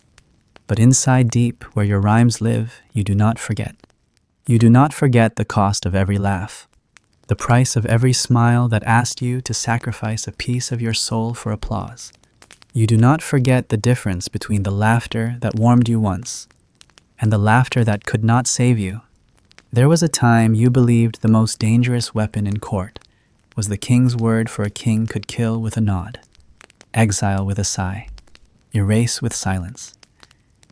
But over the years, as you learned to live between the shadows of banquets and the breathlessness of jest, you discovered something far more delicate and infinitely more lethal: a smile. Not your smile, though you wore one, of course, painted in spirit if not in pigment, fastened to your face like a badge of service, but theirs. The smiles of the lords and ladies who never lifted their hands in violence, who never raised their voices in rage, who did not spit or strike or swear, but instead sat composed at the edge of your stage and smiled as you fell to your knees in feigned humiliation, as you crawled for scattered fruit, as you mimicked the infirmity of a dying prince to amuse the man who had ordered the prince's final potion. A smile like that did not need cruelty in its voice, for it had already spoken. You came to read smiles the way others read the sky for weather, for omen, for warning. Some were soft, genuine, even the kind that slipped out of a cook's face when your rhyme about burnt pies landed with just enough flavor to ease her shame. Others were weary, a courtier smiling because he was expected to, because joylessness was frowned upon, even in grief. But the worst ones, the ones you learned to fear, were the calm, controlled, razor-thin smiles of those who smiled not because they were amused, but because they wanted you to know they weren't. That kind of smile was not earned. It was granted, and anything granted could be revoked. There was once a nobleman, no longer young, but not yet old, who rarely spoke, who attended court only when summoned and left no scent behind him. He watched your shows in silence, hands gloved, eyes half-lidded. You thought little of him until the day your performance accidentally touched a memory you hadn't known was his, a line about the weight of inheritance, how a man could be crushed by a father's ring more surely than by an enemy's blade. It was not a sharp joke. In fact, it was whispered into the rhythm of a longer story. a story you'd told before. But that day, it changed something, because the nobleman smiled. Not kindly, not angrily, just smiled. And the next morning, your room had been moved. Not to the cellar, as might have been expected in punishment, not to the stables. No, to a chamber higher in the keep, with a single, arrow-slit window, a heavier door, a smaller bed, and no lock from inside. You had not been exiled. You had been observed. You were summoned more often after that, not to perform for the court, but for select groups smaller, quieter, more important. Sometimes, only one man. Sometimes, none at all, just a tapestry and a wine goblet and the sense that someone listened behind a wall. You told your stories more carefully then. You cut your rhymes to avoid certain themes. You dulled your metaphors until they could not cut. You kept your eyes low, and still they smiled. They smiled when your voice faltered from exhaustion. They smiled when your shoes grew thin. They smiled when, after hours of dancing, you limped instead of bowed. You came to realize that for some, the joke was not the content, it was you. You were the jest. The performance was your existence. You were funny because you had no choice but to be. And in that power dynamic, their smile was not a gift. It was a reminder we are watching, and you will entertain us or vanish. There was a girl in the kitchens once who had your same talent for mimicry. She would impersonate the steward when he wasn't looking, down to the twitch of his right eye and the way he sniffed before lying. The other staff adored her. One night, she dared perform it before a visiting baron. The steward saw. He did not punish her then. He smiled, and 3 days later, she was gone. No dismissal, no word, just gone. You asked after her, softly, carefully. The cook would not speak. The page looked away. And on your next summons, the steward complimented your wit, then smiled. You never asked again. From that moment on, you understood the economy of your trade. Every jest must be weighed not only for humor but for implication. Every line must bend toward safety. Every smile you received had to be translated not as laughter, but as a weather report. Was it warm enough to risk cleverness? Was it cold enough to be silent?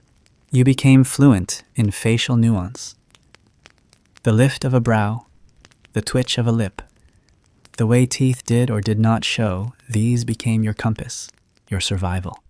Because the sword may be drawn once, twice, but the smile, the wrong smile, given to the wrong lord, could cut you again and again without spilling a drop of blood. Even kindness was dangerous.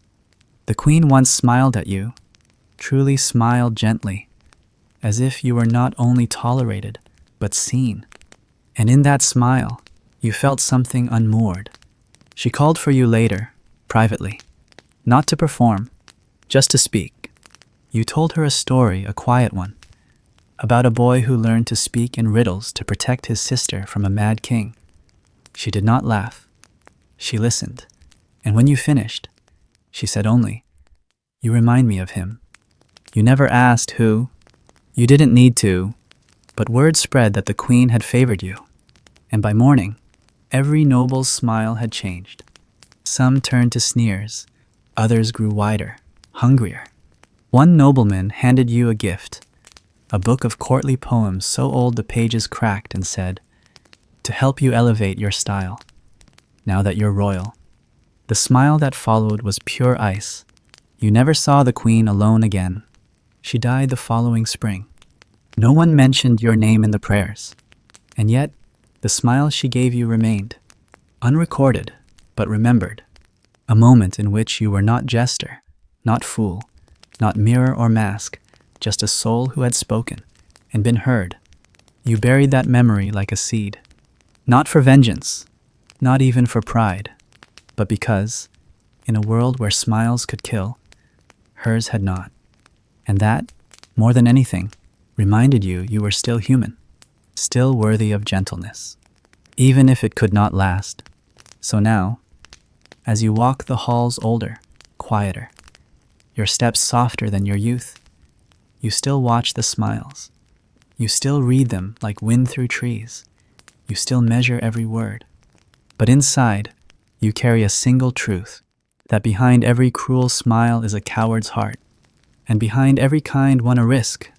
You carry both, and you smile too, not always because you want to, but because you know better than anyone what a smile can do. There is a moment in every jester's life, though few speak of it, when the laughter begins to pass through them instead of from them. When the room echoes, not because of your presence, but in spite of it. When the jokes land just as hard, but not from your lips. That is the moment the bell begins to toll. Not a bell anyone can hear, not one that chimes from the chapel or the banquet hall. It tolls inside you, slow, inevitable, as if announcing to the bones beneath your painted face, you are being replaced. It did not happen suddenly for you. Nothing ever did. It began with a missed summons. You were ill, briefly, from moldy bread or perhaps the draft in your chamber, and the court, ever in need of its amusements, could not wait. They sent for another, a local farm boy, quick with impressions, sharper with rhymes. He was only meant to fill the night. But laughter is a fickle master. It cares nothing for loyalty. You heard of him before you saw him. The whispers crept in under your door before the boy did. He dances like fire. Did you see? So young, and that voice like a parrot possessed. Did you catch his joke about the bishop and the bath? You smiled when they spoke. Of course. What else could you do? You even asked, gently, whether he might like to meet you, share a story or two, swap notes like musicians in a broken tavern. He never came. When you finally saw him, it was at a winter feast. You were summoned again, as expected. But this time the room did not hush when you entered. A few clapped out of habit, one or two nodded, but the rest, they waited. Waited for him. He wore a brighter cap. His bells were polished, his shoes new. He bowed lower, his tongue sharper than your dull edge. When he leapt into a story about a cow who convinced a noblewoman to marry it, the room howled. It was your story, one you had polished over years. But it had been changed, faster, more vulgar, louder. The quiet beauty was gone, replaced with slapstick and snorts and roaring approval. You watched, and you clapped, and you smiled the smile only a jester knows, one stretched across a breaking heart. Afterward, he passed you in the corridor. He did not sneer. He did not boast. He bowed. Too deeply. That was worse. For in that bow was everything you had feared, the certainty that he saw you as a relic. And the pity gods, the pity in his eyes was more unbearable than cruelty. You did not hate him. That was the cruelty of it. He had done nothing wrong. He was you years ago, a mirror from a time when you still hoped. You returned to your chamber and found your stool had been moved. Not gone, not broken, just moved. Subtly, slightly. A shift, like the court saying, "You're still here, but only just." In the days that followed, your summons became rarer. He performed more often. Nobles called him our young flame, the sprightly breeze, the jest reborn. They laughed louder, longer. He was placed closer to the king, given wine mid-performance. He told jokes that once earned you silence. Now they brought down the rafters. You studied him, not from jealousy, though it tried to take root, but from duty. If this was to be your successor, he needed to learn what no one had taught you, how to survive the laughter. So you watched his rhythms, his pacing, the way he turned cruelty into applause. You noticed the first time he hesitated, just a flicker, when the steward asked him to mock a wounded knight. He did it, of course, but the hesitation told you all you needed. He had not yet broken. One night, You left a note in his chamber. No signature, just 7 words. Don't let them take your softness first. He never mentioned it, but weeks later, you saw him change a joke mid-story, soften the blow, redirect the punchline at himself. The room laughed anyway, and something in you breathed easier. Still, you were no longer the light. They did not strip you of your bells. There was no ceremony, no announcement. That is not how court ends things. They simply move on. You were kept on as tradition, a symbol, a nod to the past. They called you Master Fool, as if aging were a title. You sat further from the dais. Your jokes, when offered, were met with indulgent smiles. You were not banished. You were outgrown, and that, perhaps, was the cruelest fate of all, to remain present while being erased. But you endured. You always do, because in the quiet that followed your fading, you found a strange kind of clarity. You began to notice things others did not. The way the king's laughter ended too quickly, the way the steward's hands trembled before festivals, the way the young jester glanced at the queen's portrait before every performance. You became a watcher, not a player, and in your watching, you reclaimed something, not fame, not favor, but freedom. Because when the court no longer expects you to dazzle, you are free to see. You saw the cook slip an extra loaf to a starving child. You saw the page weep quietly behind a curtain after the queen's passing. You saw the young jester flinch at the sight of your old juggling knives. You saw and you remembered. Because even if they had replaced you in laughter, they had not taken your eyes, nor your heart. And one evening, long after the torches had been dimmed and the feast had withered, the young jester knocked at your door. He said nothing. You said less, but you opened the door, and he entered. You drank warm wine. You told him no jokes, and when he left, he bowed. Not from pity, not from duty, but from knowing, the kind of knowing that only 2 fools could share. Because in the end, being replaced is not failure. It is the shape of time. It moves. It forgets. But you, the original echo, the first shadow, you remain. A smile older than his, a silence deeper than theirs. You have not been erased. You have become myth. And no court, no cap, no laughter can take that from you. It begins with something so small, so almost meaningless.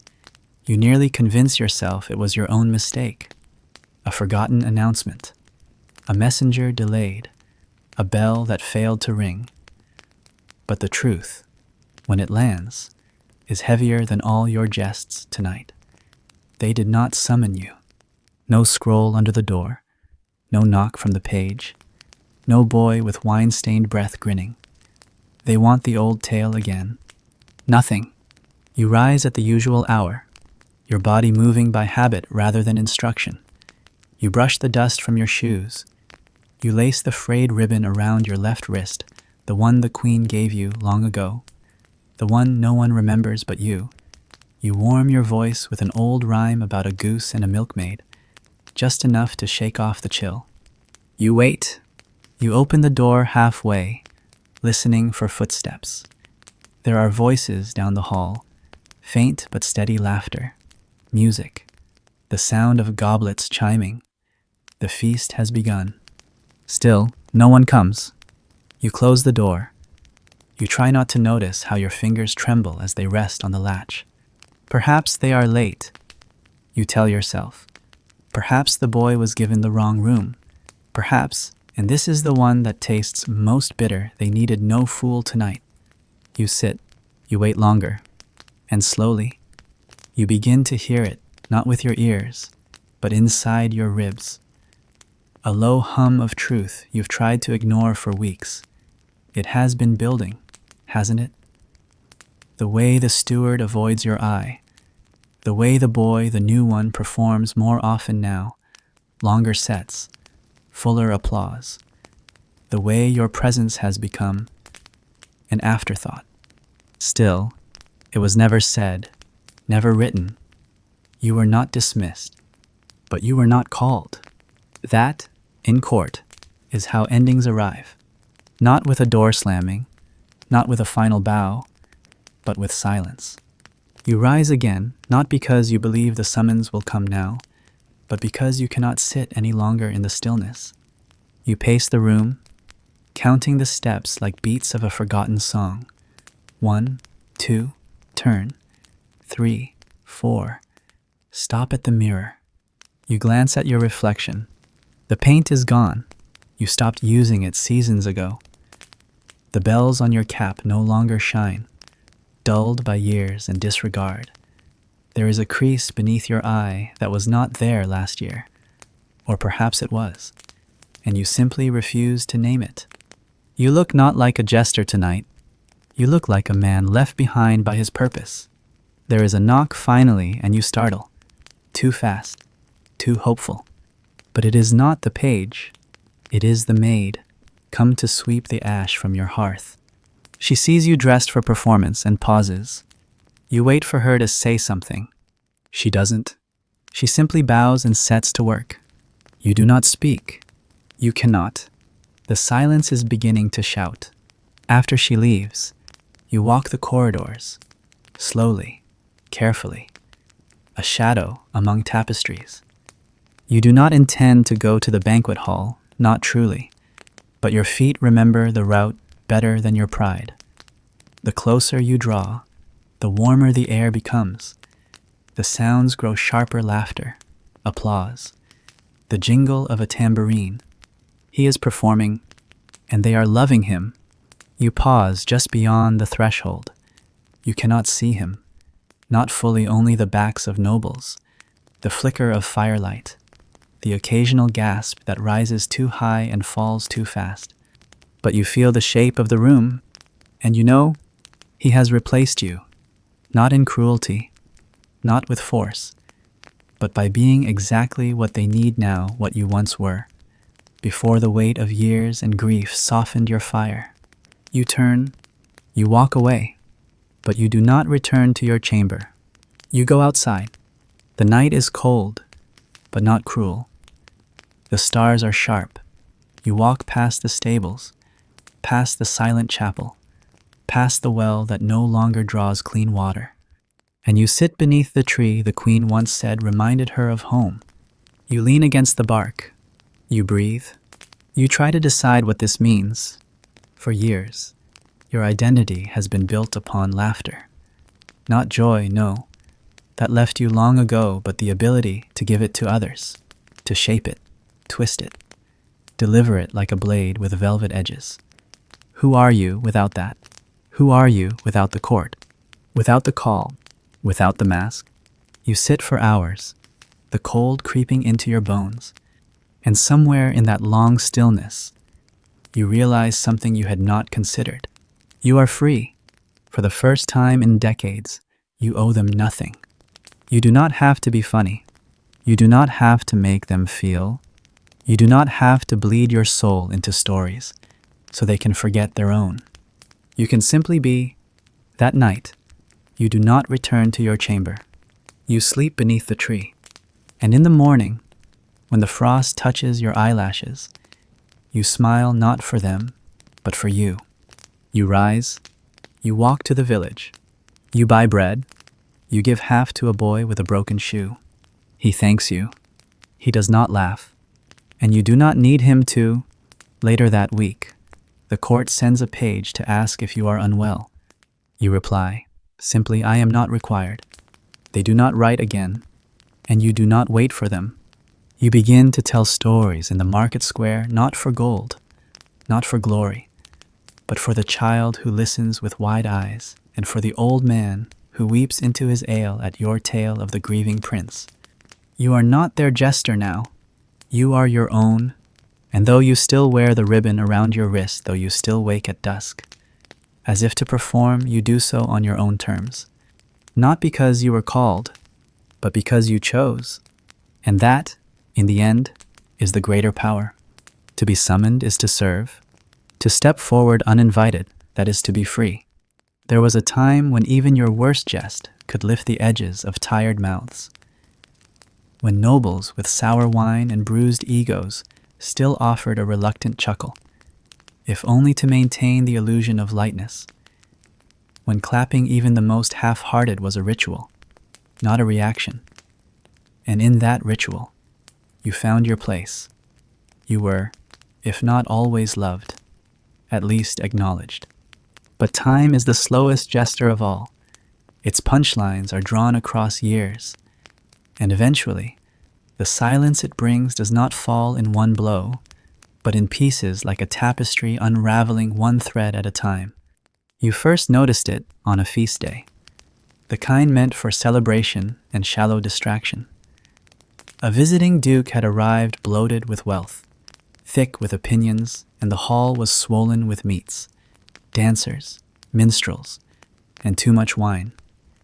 You had been summoned not as the star, but as tradition, a gesture, a relic among the roaring. You took your place near the hearth, where the light caught your silhouette, but not your face, where the heat warmed your bones, but could not reach your heart. Your story was simple, a well-worn tale about a bishop who misplaced his prayers and found them in a pigsty. It was clever. Once, it had rhythm, innuendo, and just enough absurdity to mask its sorrow. You had told it 100 times before, each telling unique, each delivery sharpened by breath and memory. But that night, they did not clap. They laughed briefly during one line, but the laughter did not ripple. It stopped at the first row. And when the story ended, when you bowed with that old familiar flourish, hands remained idle, fingers toyed with goblets, eyes glanced elsewhere. A few nodded. One smiled without teeth. No one clapped. The moment passed as if it hadn't happened. The Duke raised a toast to his own wit. A minstrel struck a sour chord and blamed his string. The dancers twirled again, indifferent to your presence. You stood there for a beat too long, unsure whether to leave or repeat the act, unsure whether your silence would be noticed more than your story. You left. That night, in your chamber, you stared at your cap for hours. The bells were tarnished. One had fallen off and rolled beneath your cot. You did not retrieve it. The next few performances echoed the same. Some clapped, yes, here and there, but it was never the full hall, never the chorus of hands you once knew, never that swelling sound that felt like belonging. You told yourself the court had changed, that politics dulled their ears, that their laughter had shifted to cruelty instead of jest. But the truth, the one that followed you like a barefoot ghost, was quieter and more precise. They no longer saw you. Oh, they looked at you. They watched your lips move, your arms gesture, your feet spin across the flagstones. But they did not see you, not as they once had. You had become noise, backdrop, a blur behind the chandelier light. There was a night when the prince, the boy you had once carried on your shoulders, when his nursemaids were too drunk to hold him, sat beside the new jester and whispered something behind his hand. They both laughed. You caught their eyes. They did not look away. They simply kept laughing. Not at you, not with you, without you. You performed that night anyway. No one clapped. You began to dread the stage, not from fear, but from ache. A stage that once lifted you now felt like a scaffold, and each performance like a silent sentence. You questioned every story, every line, every pause. Were they bored? Were you too slow, too strange, too old? You tried to change. You rewrote old routines. You added props. You borrowed one of the boys' gags, the one with the talking goose and the crooked crown, and wore it like an ill-fitting robe. They laughed louder that night, but still, no clapping, just laughter, sharp and jagged, like glass disguised as snow. You realized then that laughter without applause is not approval, it is consumption. They were not laughing because you moved them. They were laughing because you were convenient. A moment's flavor, chewed and discarded. You began to measure your worth not by the claps, but by the silences between them. The moments when someone met your eyes after a story and blinked slowly, thoughtfully, as if reminded of something old and long forgotten. That was your applause now. You remember one such evening. You had performed a tale no one asked for, about a beggar who made a king weep. There was no punchline, no twist, just a quiet ending where the king returned the crown to the earth and walked away barefoot. The room was too drunk for meaning. Most turned away halfway through. The minstrels whispered about pacing. The steward frowned. But one woman, a laundress, seated near the back where the torchlight barely reached, wiped her cheek. She did not clap, but she wept. And that, for a jester who had lost the sound of clapping, was more sacred than all the ovations that had ever followed a jest. You began to treasure those moments. They did not happen often, but when they did, you let them carry you through the void of applause. You told stories for the few who listened deeply, not for the crowd that roared and forgot. Still, some nights were harder than others. There was the midsummer feast, where no one even noticed you'd begun.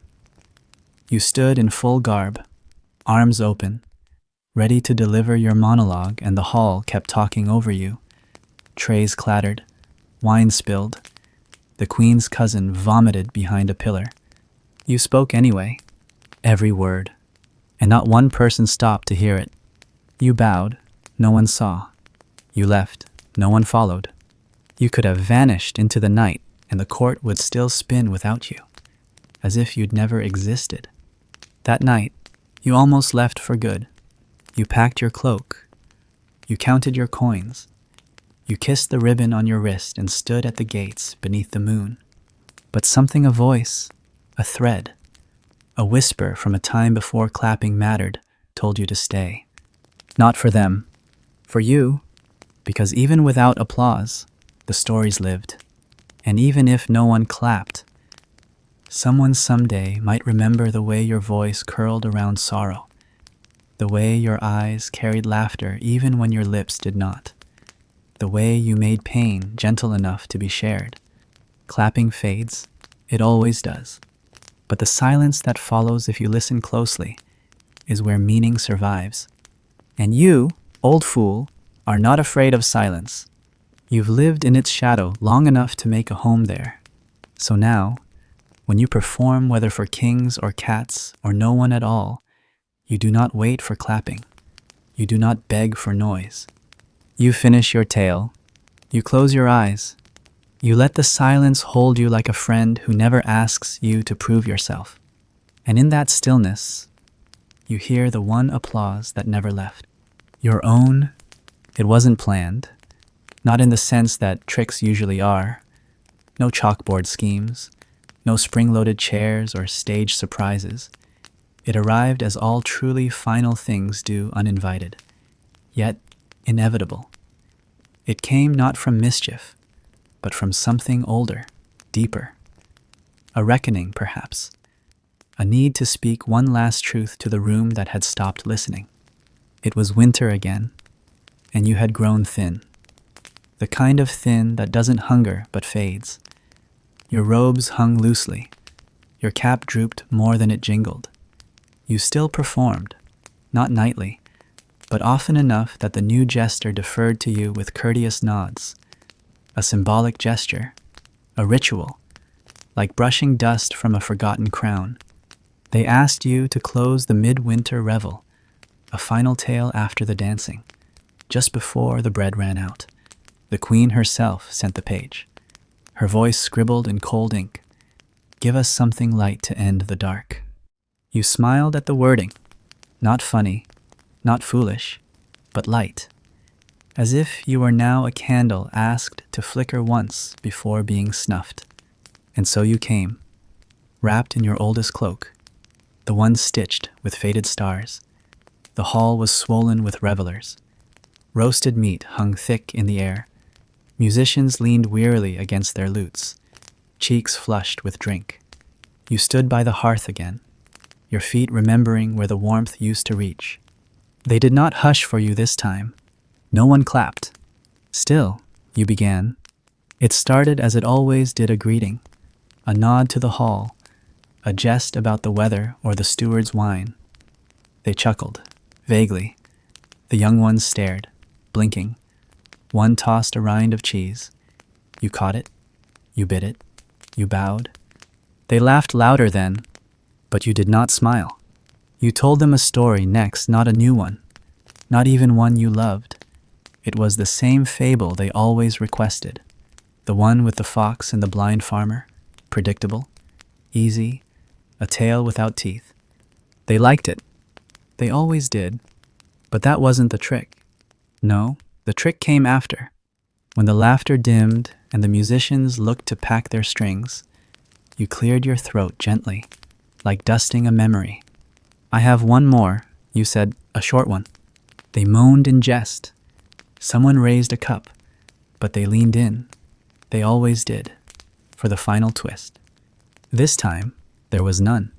You began slowly, softly, with a story no one recognized, a tale not born of jest, but of memory.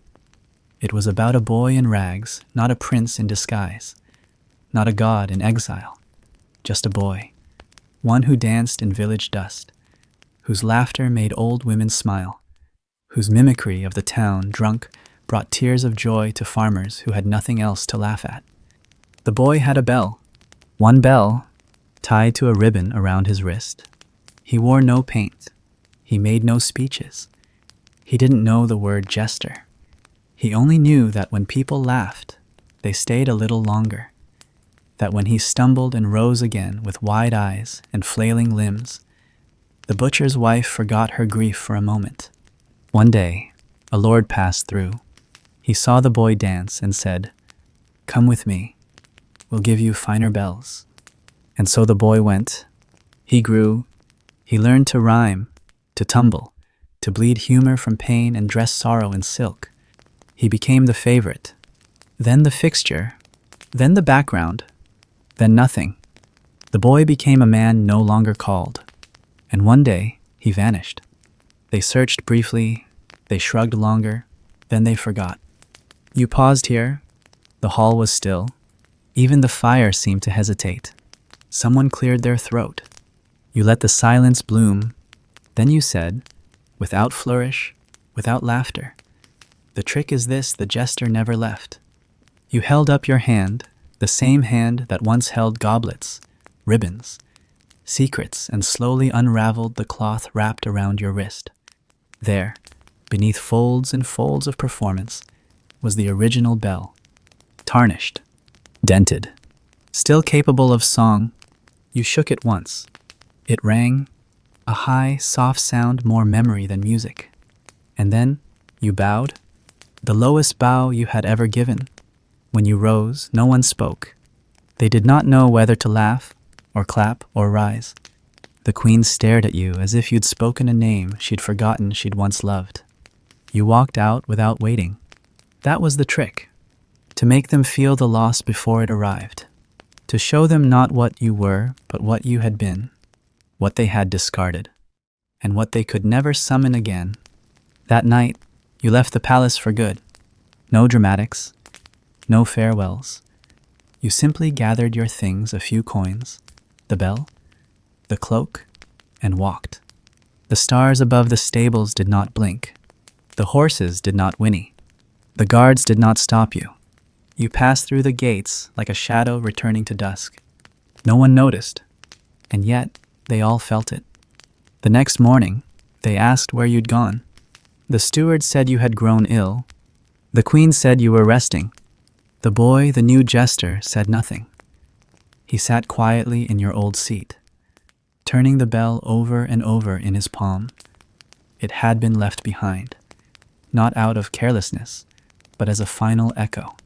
You never performed again in a hall, but you told stories, to children by wells, to widows in fields, to strangers who shared bread and memory. You became something the court never imagined a man no longer required, but but still full of purpose. And though they sometimes sent word invitations wrapped in apology, promises of coin and clapping, you never returned. Because the last trick, the real trick, was not the story. It was the departure. To leave without needing to be missed. To know that even silence can thunder, if timed well. And yours, old fool, was perfect. It didn't descend all at once. The silence came gradually, like dusk. First in whispers, then in shadows, until the noise was no longer missed, just remembered, and not even clearly, like a tune you once knew, now blurred at the edges. They say silence is the absence of sound, but you, more than most, knew better. Silence is its own presence. It presses in, it weighs, it holds. After your final walk from the court boots, scraping softly against frost-bitten stone, you found yourself beneath stars that had not changed in 50 winters. The world, once deafened by your own voice, now spoke in murmurs the creak of trees, the breath of oxen, the whisper of your own thoughts finally freed from performance. There was no one to bow to, no audience, no reaction to adjust to. You walked with no one watching. And in that invisibility, something strange happened. You began to see. You saw how the frost painted its art on windows before dawn. You noticed how the birds paused in their songs, waiting for the echo. You even saw how your hands, once full of gestures and flair, could simply rest now, without needing to dance. You had always lived for others. Your every word, every step, every raised brow had been crafted for a room full of appetites that changed with the seasons. But out here in the vast hush of real air, your voice no longer needed approval. And so you stopped using it, not completely, not out of bitterness, but out of reverence.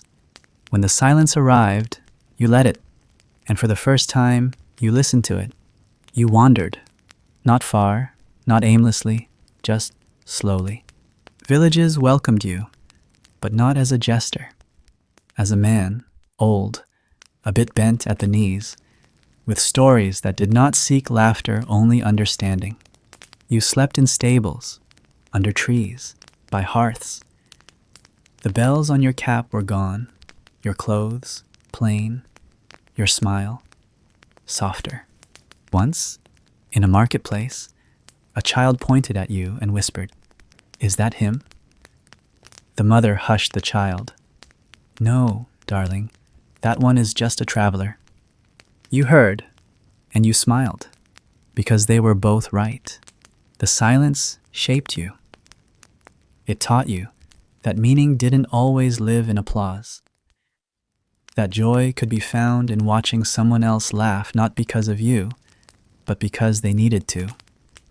That a well-timed pause could heal more than 1,000 punchlines.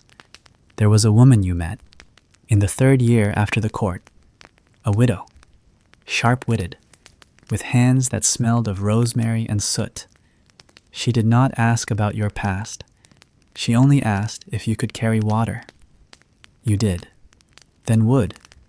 Then one morning, she asked if you could stay through winter.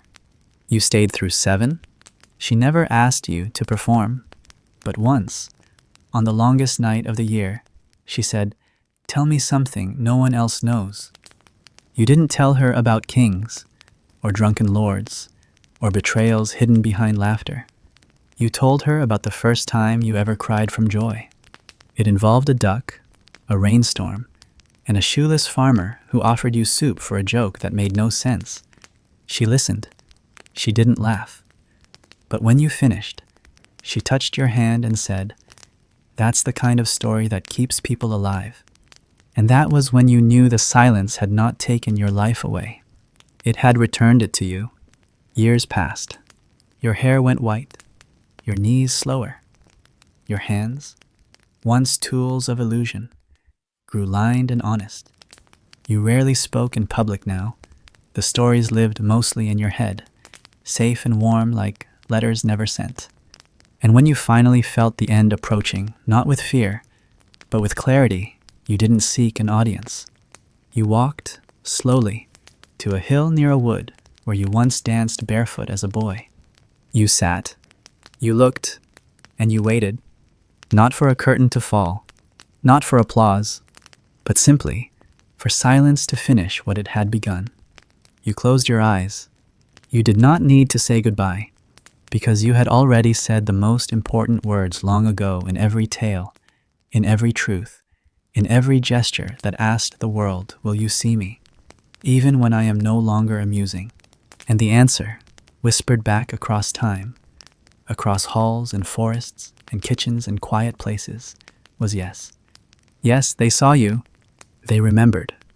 Not always as a jester, not as a fool, but as the one who dared to place sorrow in a song, who made grief safe to laugh at, who wrapped unbearable truths in silk and bells so that people might carry them a little farther. In the years after your passing, children told stories of an old man who once made the queen cry with a tale about a chicken. None remembered the joke, but they remembered how it felt. In the court, long after your seat had gathered dust and your name faded from feast scrolls, someone found the bell you had left behind. They rang it once. It sounded like memory. Not performance, not pain, just a quiet sound that said someone lived fully, deeply, and then chose silence not as defeat, but as triumph. And in that silence, the world still listens.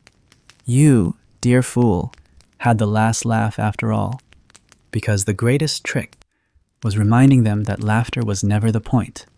It was the listening that mattered. And they still are, even now, even here. You've wandered far enough through this half-told thing.